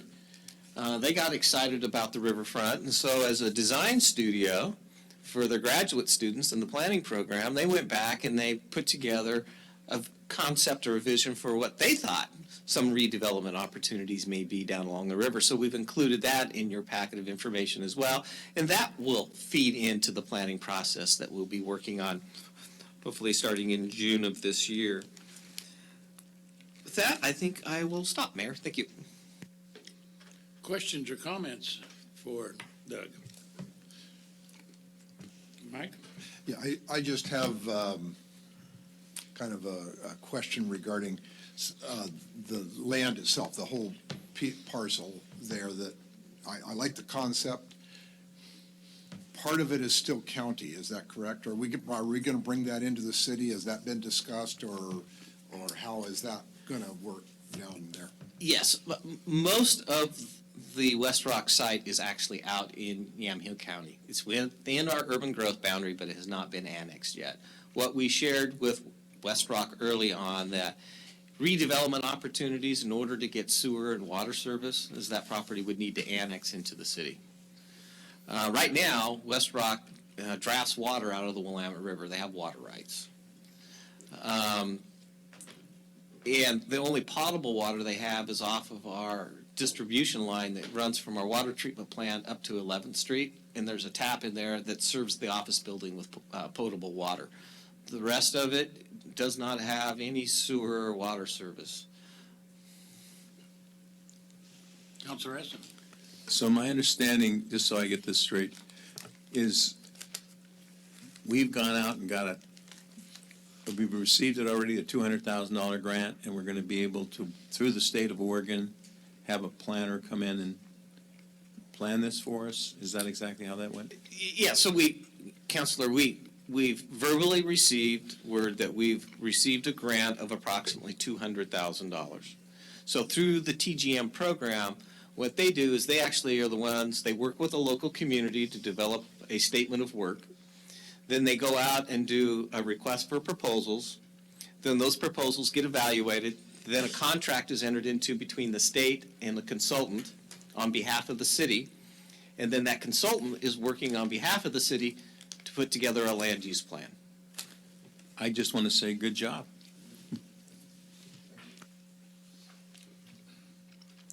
Any other comments? Thank you, Doug. Appreciate it very much. Do you want to move then to the transient lodging tax?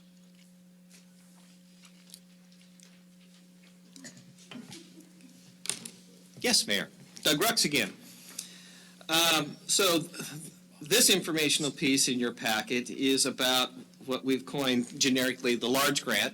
Officially, it's the Destination Development Marketing Grant for the Transient Lodging Tax Program. So we've worked with the Transient Lodging Tax Ad Hoc Committee to develop an application packet, which is included as part of your RCA tonight. And so one of the charges that you gave them was to prepare this material, and then we'll go through a solicitation, and then they come back with recommendations to you on any award.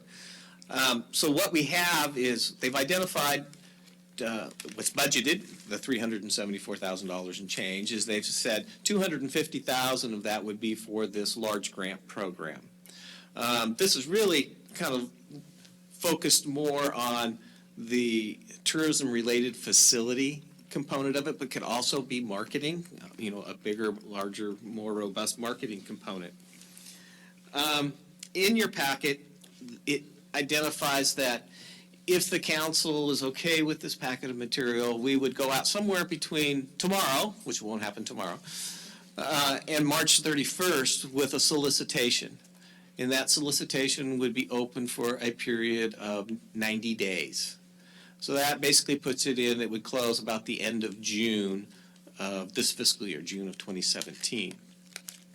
Then the committee would have to go through and review and evaluate any proposals that are submitted, and again, then formulate a recommendation that would come back to you for an award. Like we did on the small grant program, we included a sample contract that had preliminary review from legal department. And as I stated earlier on the small grants, we'd have to, do some adjusting to that contract and make sure that it meets the definitions that are in state statute related to tourism. I was not intending to get into the details of what's in the packet itself. I'm sure that you all have had the opportunity to read it. But one of the pieces is the match ratio. And in that match ratio, the committee came up with that for a nonprofit or a governmental entity is that the applicant would have to provide $1 for each dollar of city TLT funds. And that could be both cash or in kind.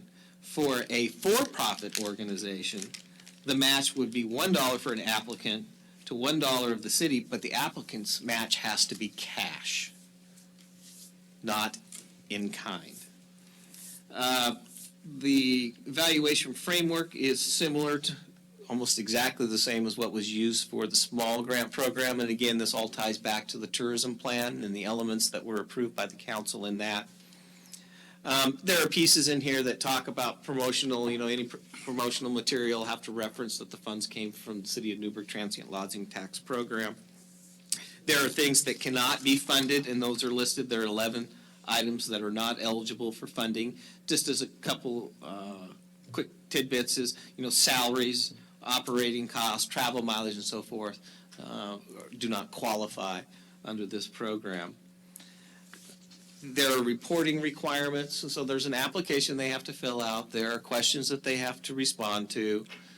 The committee then has to evaluate all of those, rank, score them, in order to develop a recommendation that would come back to the city council on awards.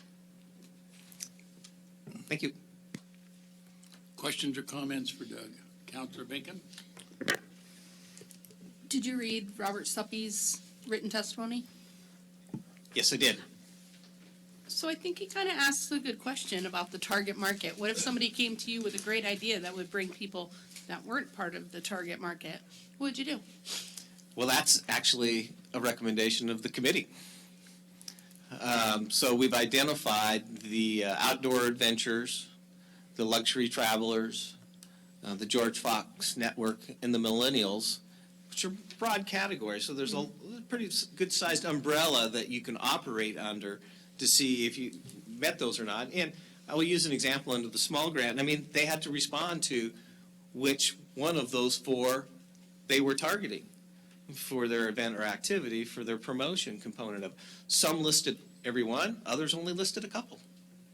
But the committee had to sit back and look at that and said, did they submit everything they were supposed to? Does it fit into the framework, kind of the yes or no questions? And then that criteria, they have to look at it very carefully. They may ask staff, what's your opinion? We'll wait to see. Thank you. Councilor Johnson? I during the small grant process, I heard a lot of comments about the evaluation forms in that first section about did they submit everything they were supposed to submit. A lot of people were having a hard time going back and forth and tracking all that. What kind of staff resources would you need for you to take care of that first section when these grants come in? Good question, Counselor. I think we learned a few things out of the small grant program. First of all, that was on a very tight time frame. Oh, yeah. So, on this large grant, it may be that all the material comes in, and if the committee would like staff to go through and double check each one, did they sign it? Did they have their Secretary of State's registration and all of that? Depends on the number of applications, but you may be looking at, 3 hours worth of time or so to kind of prepare all that piece of it.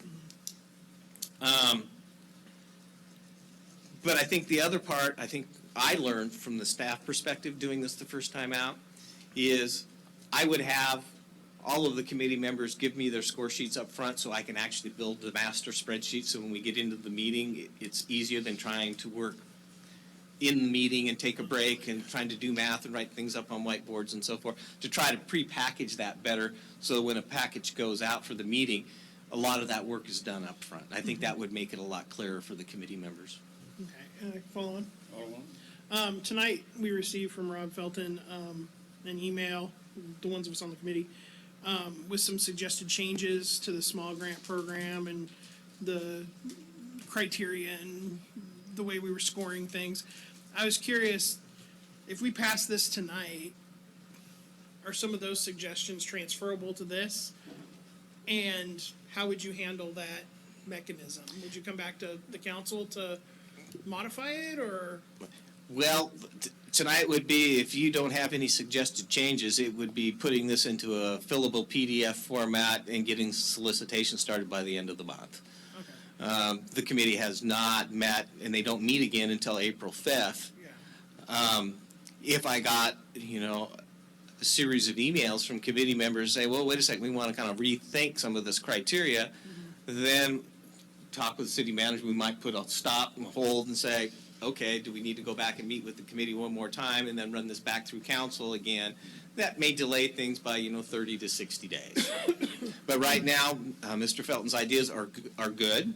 The committee talked about some of those. When we were talking about the framework, they toggled between, should we score these somehow, or should they be yes or no? And where they ended up was a yes/no. Staff had kind of started off on a more of a scoring, give it some numeric value.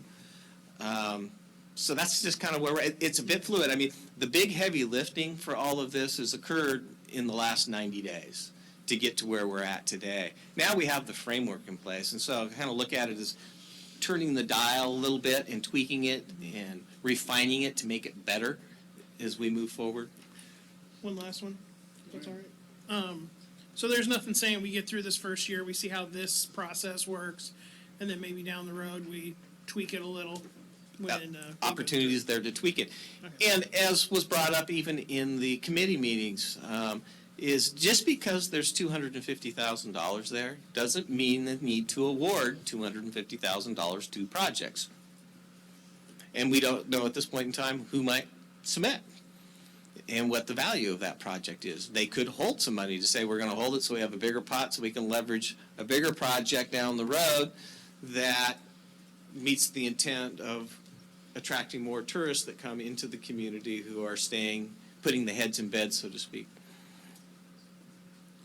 Councilor Bacon? I want to go back to Pat's first question. I write a lot of grants and I receive a lot of grants. And sometimes just putting a simple checklist in the front of the packet for the person writing the grant helps them to keep track, which saves you time later. So while it seems like holding someone's hand, it does save you time in the end because it forces them to look at each individual item. Just a suggestion. Okay, good. Any other questions or comments for Mr. Rux at this time? None appearing, thank you. And we will be looking at coming back with this later in June? No, Mayor, I would anticipate it would probably be in the August timeframe. Thank you. Very good. Nobody goes on vacation. Except for me at the end of August. With that, then we're going to move to the capital improvement presentation. And Ms. Karn, you're going to take this one?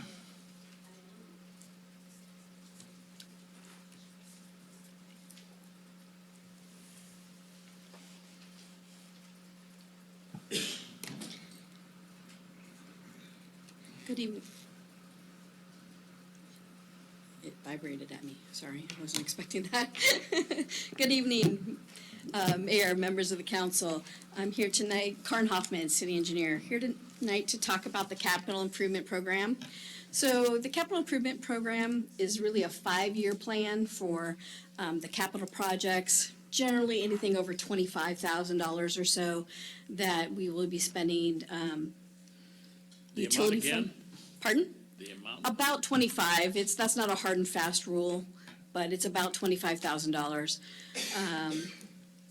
And generally out of the utility funds is where the money comes from for these projects. So In your packet, you got the full 5-year plan. I'm not going to go over all of the projects in that 5-year plan. I'll focus tonight on the next fiscal year, 2017, 2018. When we get to the end, you'll note that we have 9 new projects that we're starting in engineering this year, not including some other ones, more like equipment purchases and those types of things that are happening at our operations center. So the capital improvement infrastructure needs are identified through a variety of sources, including master plans, city council goals, operational needs, regulatory obligations, all those types of things. And engineering works pretty closely with public works operation, maintenance to complete the identified projects on an annual basis. So this program implements the planning, design, and construction of capital infrastructure needs of the city by prioritizing projects based on analysis of the master plans and other studies in combination with availability funds. One thing to note that the scheduled projects in the years beyond next fiscal year are not intended to be a spending commitment, but are included to show a proposed plan for the projects that are considered to be a priority today. So next year, we will look at those projects all over again and determine whether or not they're still a priority or if other projects need to come ahead of ones that are shown in that year. So with that, I will start. Maybe. Switch on the side, I think. I know, I turned it on. Please do. So one of the first projects, we've been talking a lot about inflow and infiltration. So at this point, we have $450,000 budgeted in next fiscal year. Again, the whole idea of inflow and infiltration is to reduce the peak flows at the wastewater treatment plant, to delay capacity-related pipeline projects. And right now, we've been focusing our efforts in the North Springbrook Basin. And then next year, we will also be doing 5th Street from River to Wynooski, and that'll show up in here in a minute. The projects that we have done already are showing a significant decrease in the amount of water that is in particular, the Springbrook main line. So that's good news, and we're continuing to work in that area of town to get that reduction down. Right now, our peak flows are about 7 times what they are in the summertime. In the wintertime, which tells you it's mostly stormwater or groundwater entering the pipes. So the 5th Street rehabilitation, we have $350,000 in next fiscal year. There are actually 5 failure points in this existing pipeline. So we're going to go ahead and go in and dig the pipe up, replace the pipe, and construct a couple of additional laterals up some side streets to hook up some additional houses out there. And then later on in the program, you'll see that the pavement rehabilitation project is, we decided since we're going to tear this road up pretty significantly and it's already in pretty bad shape, as you'll see in the pictures later on, we would just go ahead and that would be the pavement rehabilitation project that we would do next year. Wastewater master plan, it's currently underway. We have another $100,000 in next fiscal year to complete the work. Master plans are updated about every 10 years, and our last plan was adopted in 2007. It will include pipelines, the treatment plant, pump stations, and the total cost of the plan will be $300,000. Once the plan is completed, as with the water master plan, you'll see additional projects coming out next fiscal year that address whatever comes out of the water master plan for deficiencies and needs. Councilor Johnson. Hi. Hi.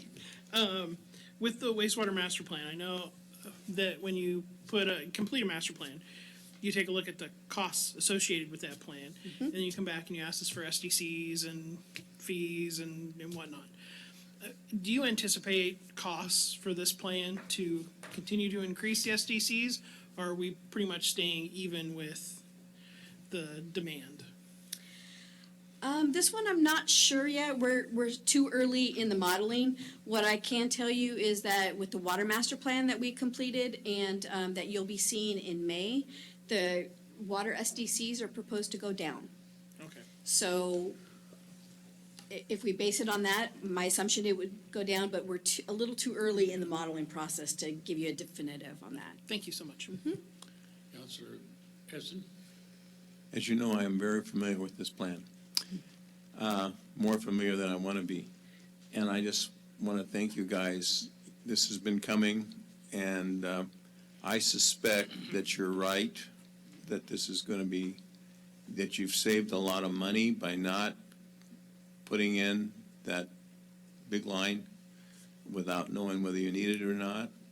And from what Jay says, a lot of what may happen is you may figure out ways to keep water entering into the sewer line, and that's what's causing, like you say, 7 times more water coming in than in the summertime. We anticipated we were going to have to replace this complete line. We didn't do it based on some estimates that you guys have done, and I'm just looking I'm really enthusiastic about where this is going to be, because it can be a real good thing. Plus, this also handles a lot of the new development that's coming on, right?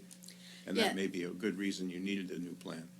Yeah, the master plan will look at all of the property that's within the city's urban growth boundary. So, and I'll jump in and note that as Doug completes the Newberg 2030, and if the UGB is expanded, obviously the water and the wastewater master plans will have to be relooked at again and opened up and those properties added on. So just know that we are aware of that, and we work pretty closely with Doug to make sure we know how that's happening. So the wastewater treatment plant oxidation ditches. So we have 2 existing oxidation ditches, which is part of our treatment train. There are structural repairs that are necessary for those ditches. The design work is underway, and we are expecting one of the ditches to be, the construction work to happen probably in August, September timeframe. Again, the drier parts of the year when we only need one of the oxidation ditches. So we'll have $700,000 in that fiscal year to do that repair. And then the idea is we would use the design work that occurred as part of this one and to repair the second ditch in another couple of years. So the total cost for both the construction and all of the design work and the geotechnical work and that kind of stuff for this project was $1.3 million, which is a significant savings over the $18 million we were projecting to build a brand new one. So the hope is to keep. The 1.3 mil includes the 700,000 this year? That is correct. Thank you.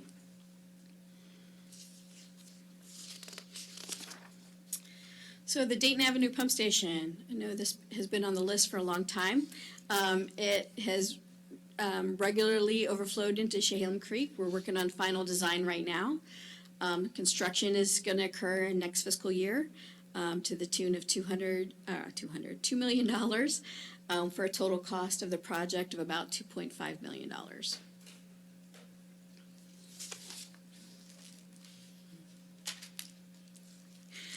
Chehalem Wastewater Extension. So there's a lot of properties along Northeast Chehalem Drive that are starting to develop or asking about development. There's no existing public wastewater line in the area. So this project would extend a line from the current terminus at the Highway 240 pump station up to across the creek there and to Chehalem Drive, then up Chehalem Drive to Columbia Drive. Would allow for a more orderly development to occur. Later on in the program, you'll see a water line extension of the same name, and so we would construct the 2 of them together. We are proposing to do design and that type of stuff next fiscal year, with construction happening probably the year after, or probably going over the next fiscal year. So 2 fiscal years for $1 million for the wastewater wastewater extension, and then you'll see later on the water extension is about $1 million also. Lift station coatings. So these are existing lift stations that have I&I issues, and so we're proposing to put in coating around the wet wells of those to for $100,000 each. We would do it over a 2-year period, so we would do Fernwood Lift Station 1 year and Creekside in the next. So the total cost of the project itself is $200,000. Oxidation ditch rotor replacements. So rotors are part of that oxidation ditch, and they're key in the mixing and aeration. There's a total of 8. We had our first failure in 2015, and so we are going to go ahead and start to replace the other 7 in an orderly fashion, 1 per year over the next 7 years. So rotor number 3 will be replaced next fiscal year.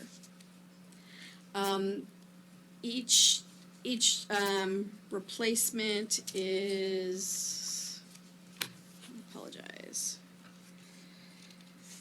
$85,000.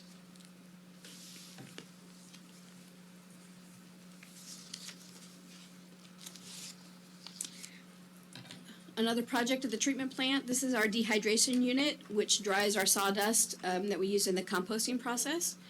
The last time it was rebuilt, you see the pictures there on the screen, was in 2012. And there's been a significant wear since that 5-year project 5 years ago, so we'll plan to do it again next fiscal year to the tune of $65,000. Stormwater. So the Blaine Street Stormwater Project. Talked about this last year where we had to reject the bids as they were too high. We've done significant redesign on it, and we are planning to actually complete phases 1 and 2 this summer for construction. The bid went out on the street today asking for bids, so we should have those costs soon. We're looking at $800,000 for phase 1 and 2, and the total construction cost for the entire system is looking at about $1.2 million.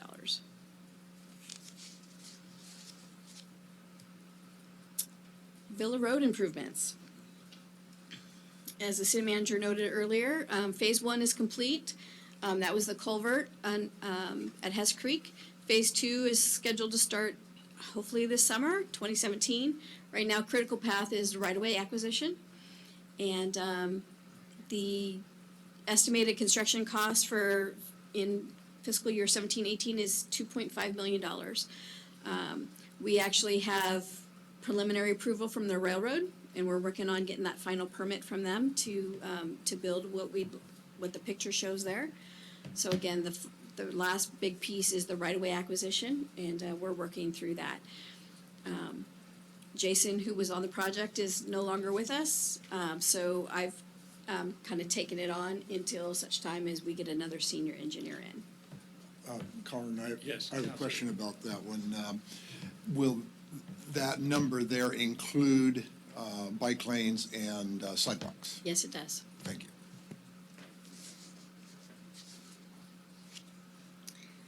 Pavement rehabilitation. So we have $350,000 budgeted in next fiscal year.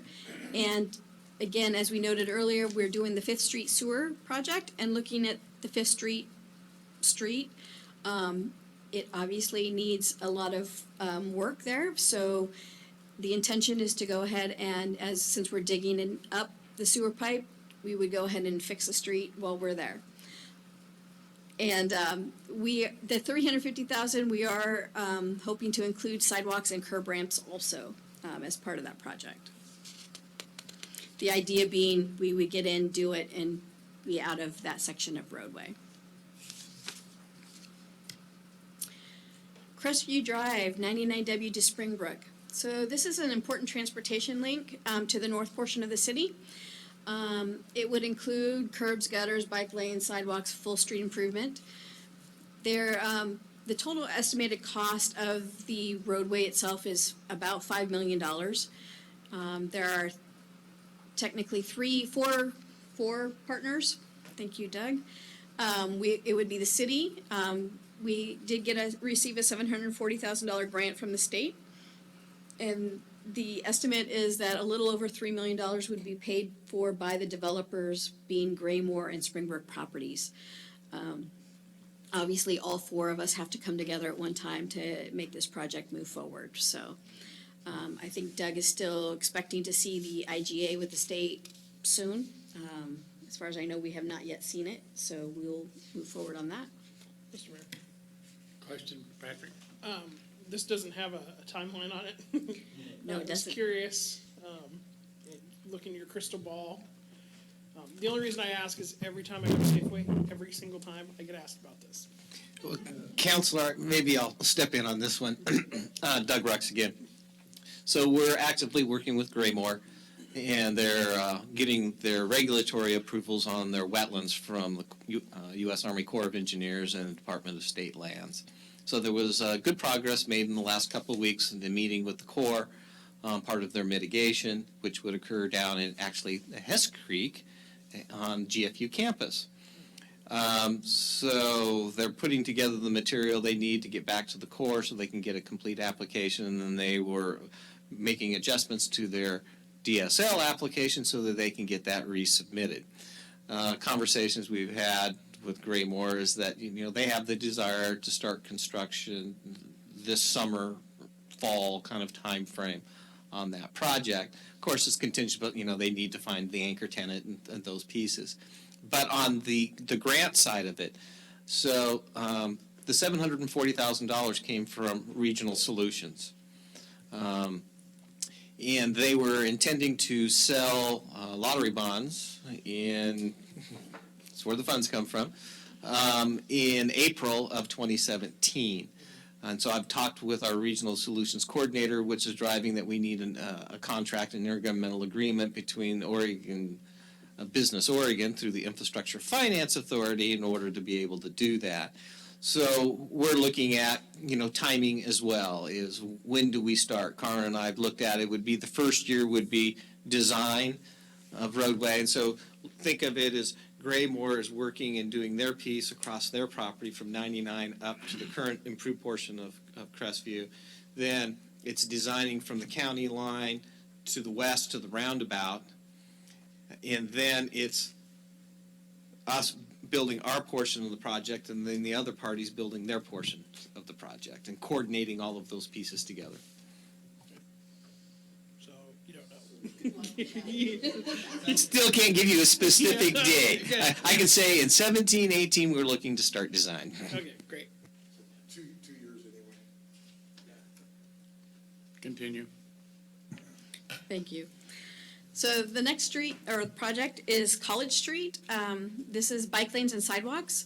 This is an extension of the project that was completed back in 2013, 2014 by the state. This section will be all to Cresta Foothills. We'll extend the sidewalks and bike lanes on the west side of the road. And we will have to do a water line relocation as a part of that prior to that project also in order to make this happen. Our total share is expected to be $300,000. You will see an IGA before we actually commit any of those dollars, and it'll be split out over 2 fiscal years. So 150 we're projecting for next fiscal year, and another 150 the year after. In partnership with ODOT? In partnership with ODOT. Thank you.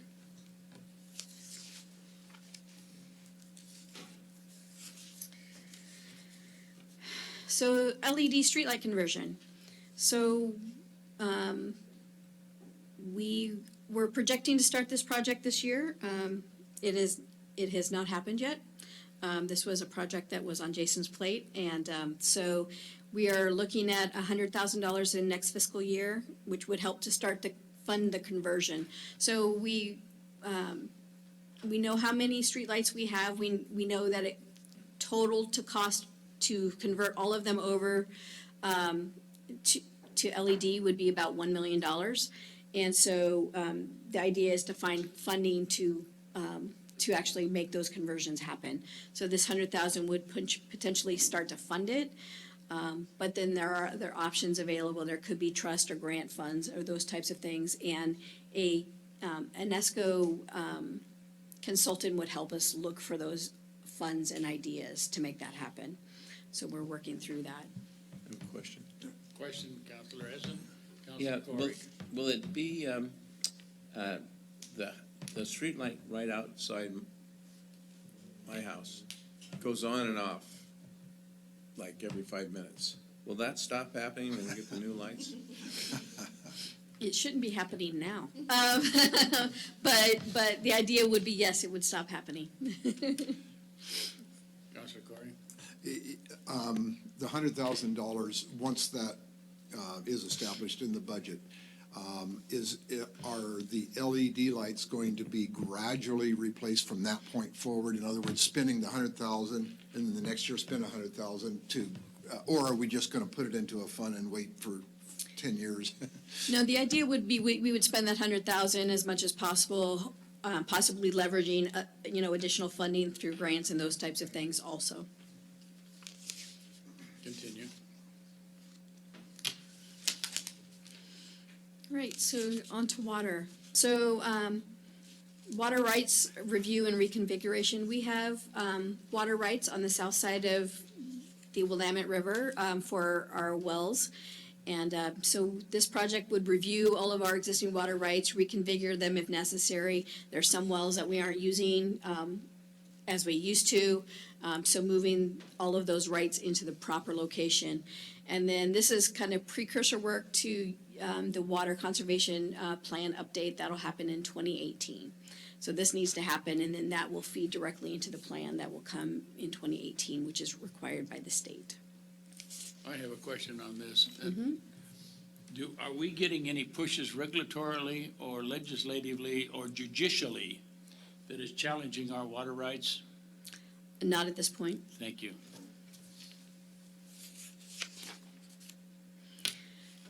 So here's some projects coming up that came directly out of the Water Master Plan that was completed and the council will see in May. So one of the projects is the West Illinois Fire Flow Project. So this area of town has a lot of 6-inch water lines, and that in a fire flow situation that the area is deficient. So we will be installing 8-inch water mains in this area to correct the problem. This project will also directly relate into the Chehalem water and wastewater extensions. So this project itself is $165,000. The Chehalem water extension, as we noted, the properties along Northeast Chehalem Drive, they're starting to develop. There's no existing public water line in the area. There are water districts in the area, which would be something we would have to talk about where we want to go with that as the project moves forward. Again, we would extend the water line up to Columbia Drive. Would be constructed as part of the wastewater project, and again, looking at about a $1 million total for the water line work. Seismic resiliency. So for those of you who don't know, our wastewater treatment plant sits right on the Willamette River. And there have been slope failures adjacent to the plant in the past. So this project would evaluate all of the seismic hazards at the wastewater treatment plant to determine what projects needed to keep the plant there, or are we better off picking up the plant and moving it somewhere else, which is obviously a big expense. But the hope would be is that we could leave it as is and just do some projects to shore it up. The other piece of this project is that we would look at the entire water system for resiliency in case of a seismic event. So this being, a lot of times when you put joints in, they're very rigid joints. And that's where the pipe tends to break. The pipe itself doesn't break, it's the connections that break in a seismic event. The ground is moving enough that it shakes those things apart. So a lot of things you can do are put in some flexible joints so that when the ground moves, the pipe, it just moves with the ground and those types of things. So we would look at the backbone of the system and make sure that those sections of pipe could hold up to an earthquake, and that allows us to do emergency planning and get some other pieces of the puzzle back online quicker in the event of a... That's in our distribution system within the city. Correct. What is the vulnerability of the supply from the well field? The well field itself is for a seismic event is pretty stable at this stage. The biggest issue we will have with the well field is the fact that is power, and you'll see an emergency generator here later on, and then making sure that we can get it from the well field over to the treatment plant, and then or if the treatment plant, whether the treatment plant is running or not, to at least get water in the distribution pipe, even if it's non-potable water.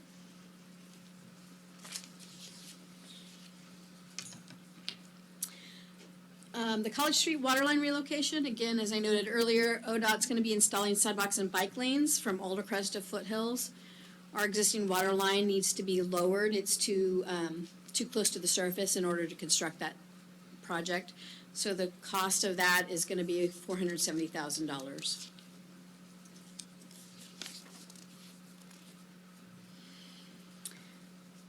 The water treatment plant hypochlorite generator is nearing the end of its life. The new system will be the same as what we just installed at the wastewater treatment plant, which would allow for interchangeable parts in the future, and the total cost is $500,000. And we made the change on the chlorination. We did. Thank you. Well, number 8, emergency generator. There's currently no backup power to the well field. So this generator would allow for operation of at least one well in the case of a power outage. We would put it on a trailer so it could be utilized in other locations if necessary, for a total cost of about $100,000. And it's located on the other side of the river, right? That would be correct. And what are the fuel supplies available for that? That's an academic question. Jay? Mayor Andrews, Jay Harris, your Public Works Director. We've been analyzing that. There's a couple problems out at the well field. One is flooding. One consideration was to leave the trailer-mounted generator out there, but it'd be on a floating platform that could go up with storage, diesel storage on the ground. The issue you have is the generator, you run it every few weeks, you'll cycle it. It doesn't use a lot of fuel, so it's really problematic to leave a lot of diesel sitting in a tank out there. So we've been looking at ways to transport fuel out there, even if the bridges are out. So we're looking at the potential of using something like Rogers Landing and put in a small landing in at the well field so we can actually ferry on a boat a diesel across. It's most likely the generator should stay in the well field, though, we're thinking. And then if the floodwaters came up, that we have days in advance, we would know of that. We could either remove the generator and or it could float up on a platform. So we're considering a lot of different ideas. But yes, getting diesel over there is going to be an issue, especially if it's a prolonged type of event. We could have some issues. Thank you. Would it be possible to have solar? I don't know how much solar will produce. Yeah, the issue with solar is we don't have a good way to store energy right now. And that well, if I recall, that generator needs to be 1,000 kilowatts. And so you need a lot of batteries sitting out there to pick up that solar energy. Continue. Your mic. So the last project for fiscal year 17-18 is the maintenance yard. We acquired the property in 2015. A fully functional facility is critical to adequately respond to issues in the future. The improvements are going to be in progress over the next 5 years, and site work is programmed for 17-18 in the budget. And that's all I have. Questions or comments?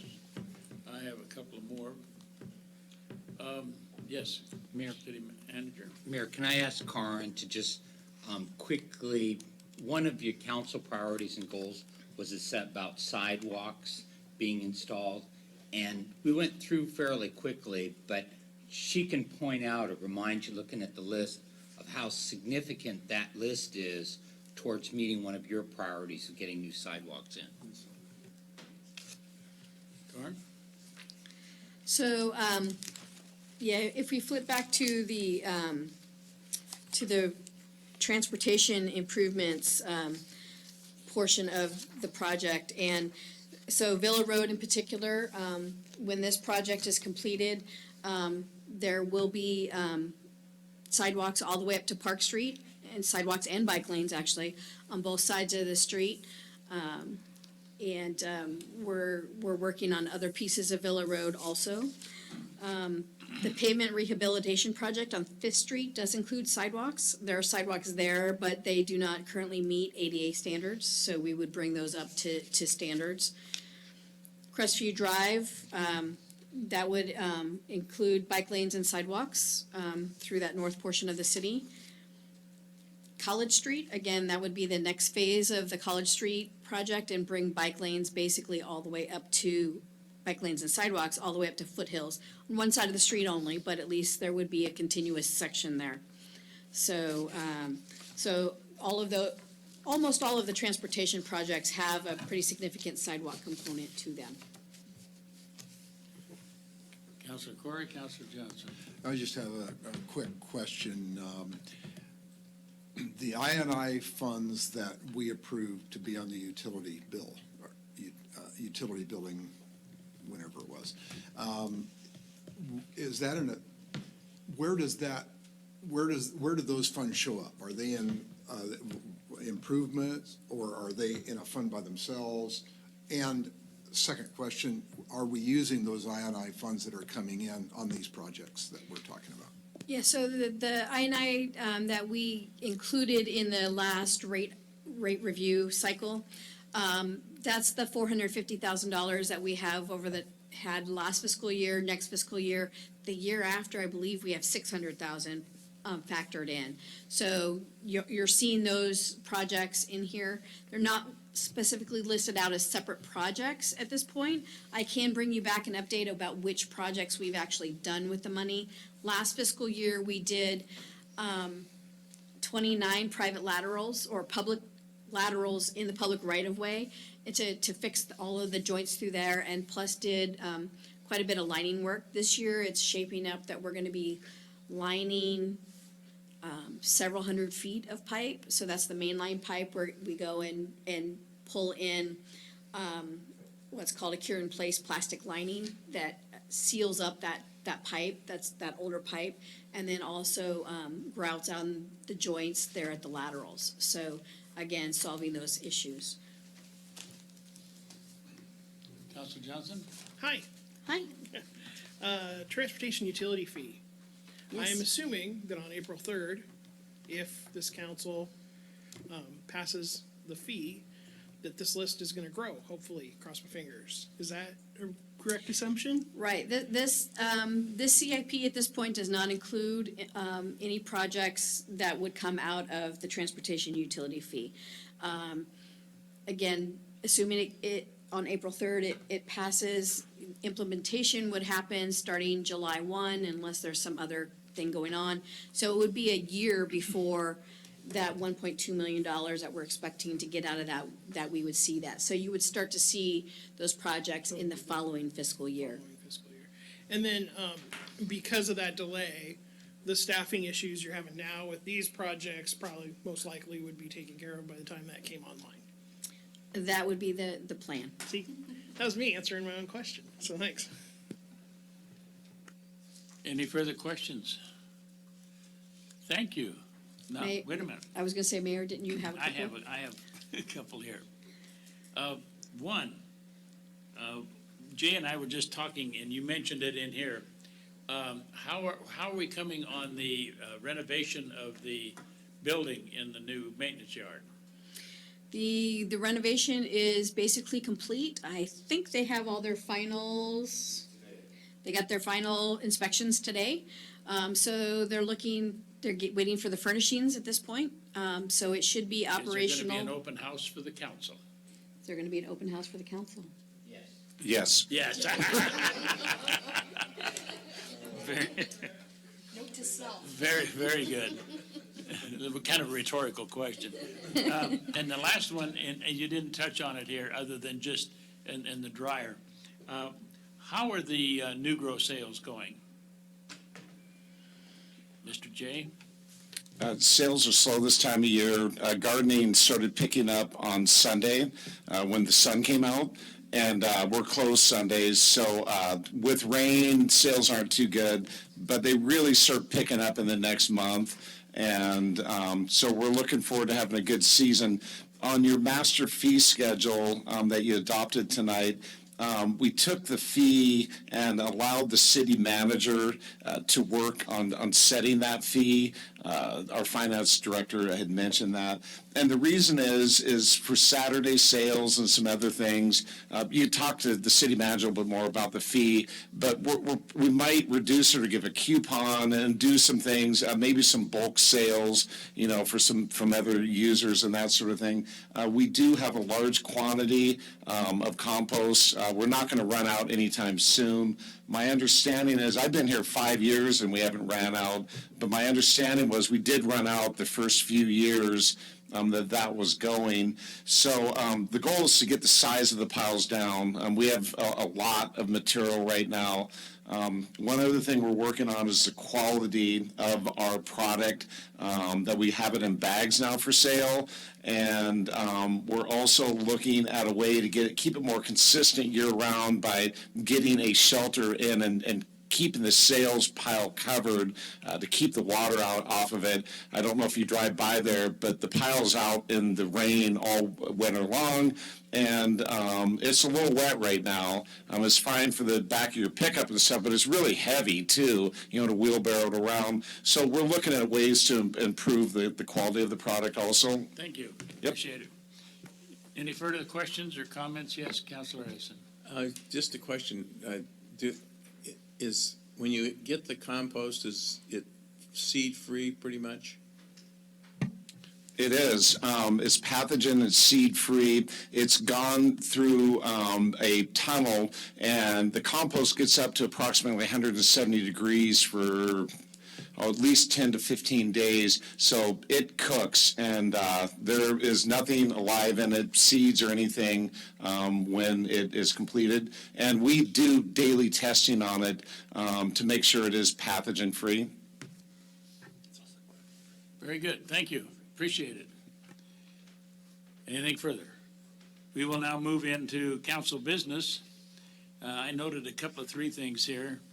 I want to remind you, if you haven't already noticed, just as a community activity, the VFW American Legion is having a pancake breakfast this coming Saturday over at, they use the address 200 College, but it's on the corner of College and 2nd.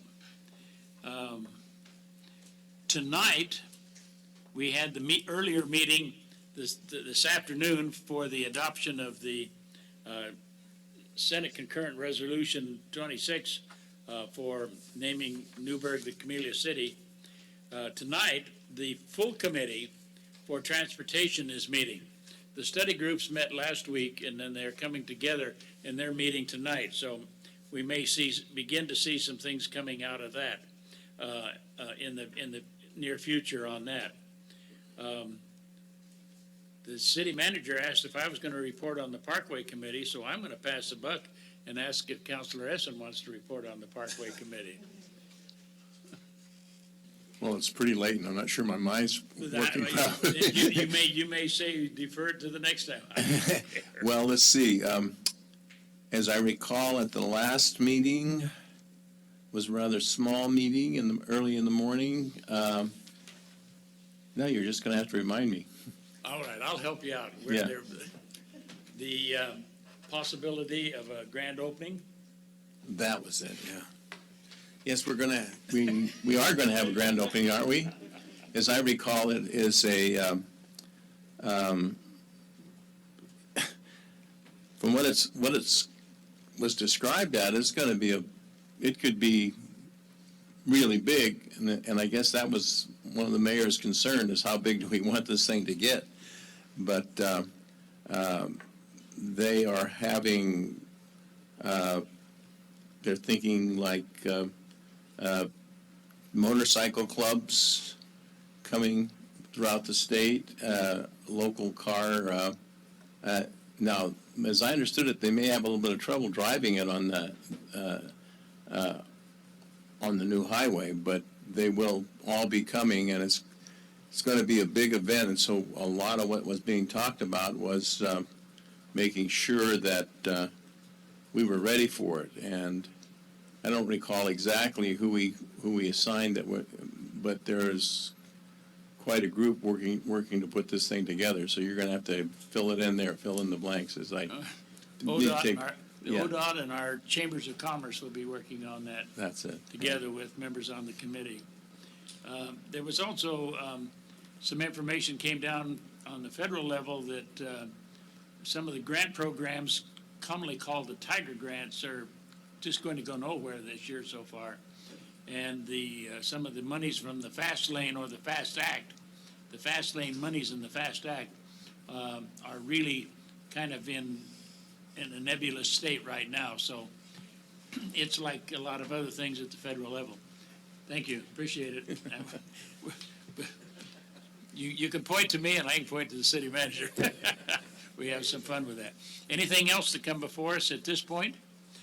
Then I want to let you know that the city council will now meet following this in executive session pursuant to 192-660 sub 2 sub H to consult with legal counsel concerning legal rights and duties of a public body with regard to current litigation or litigation likely to be filed. No decision may be made in executive session, and at the end of the executive session, the council will not be returning to open session. Representatives of the news media and designated staff shall be allowed to attend the executive session held under the subsection 2H. All other members of the audience are asked to leave the room. Representatives of the news media are specifically directed not to report on or otherwise disclose any of the deliberations or anything said about these subjects during the executive session except to state the general subject of the session as previously announced. We will wait as the room is cleared. Can I have 2 minutes? You better, a minute and a half.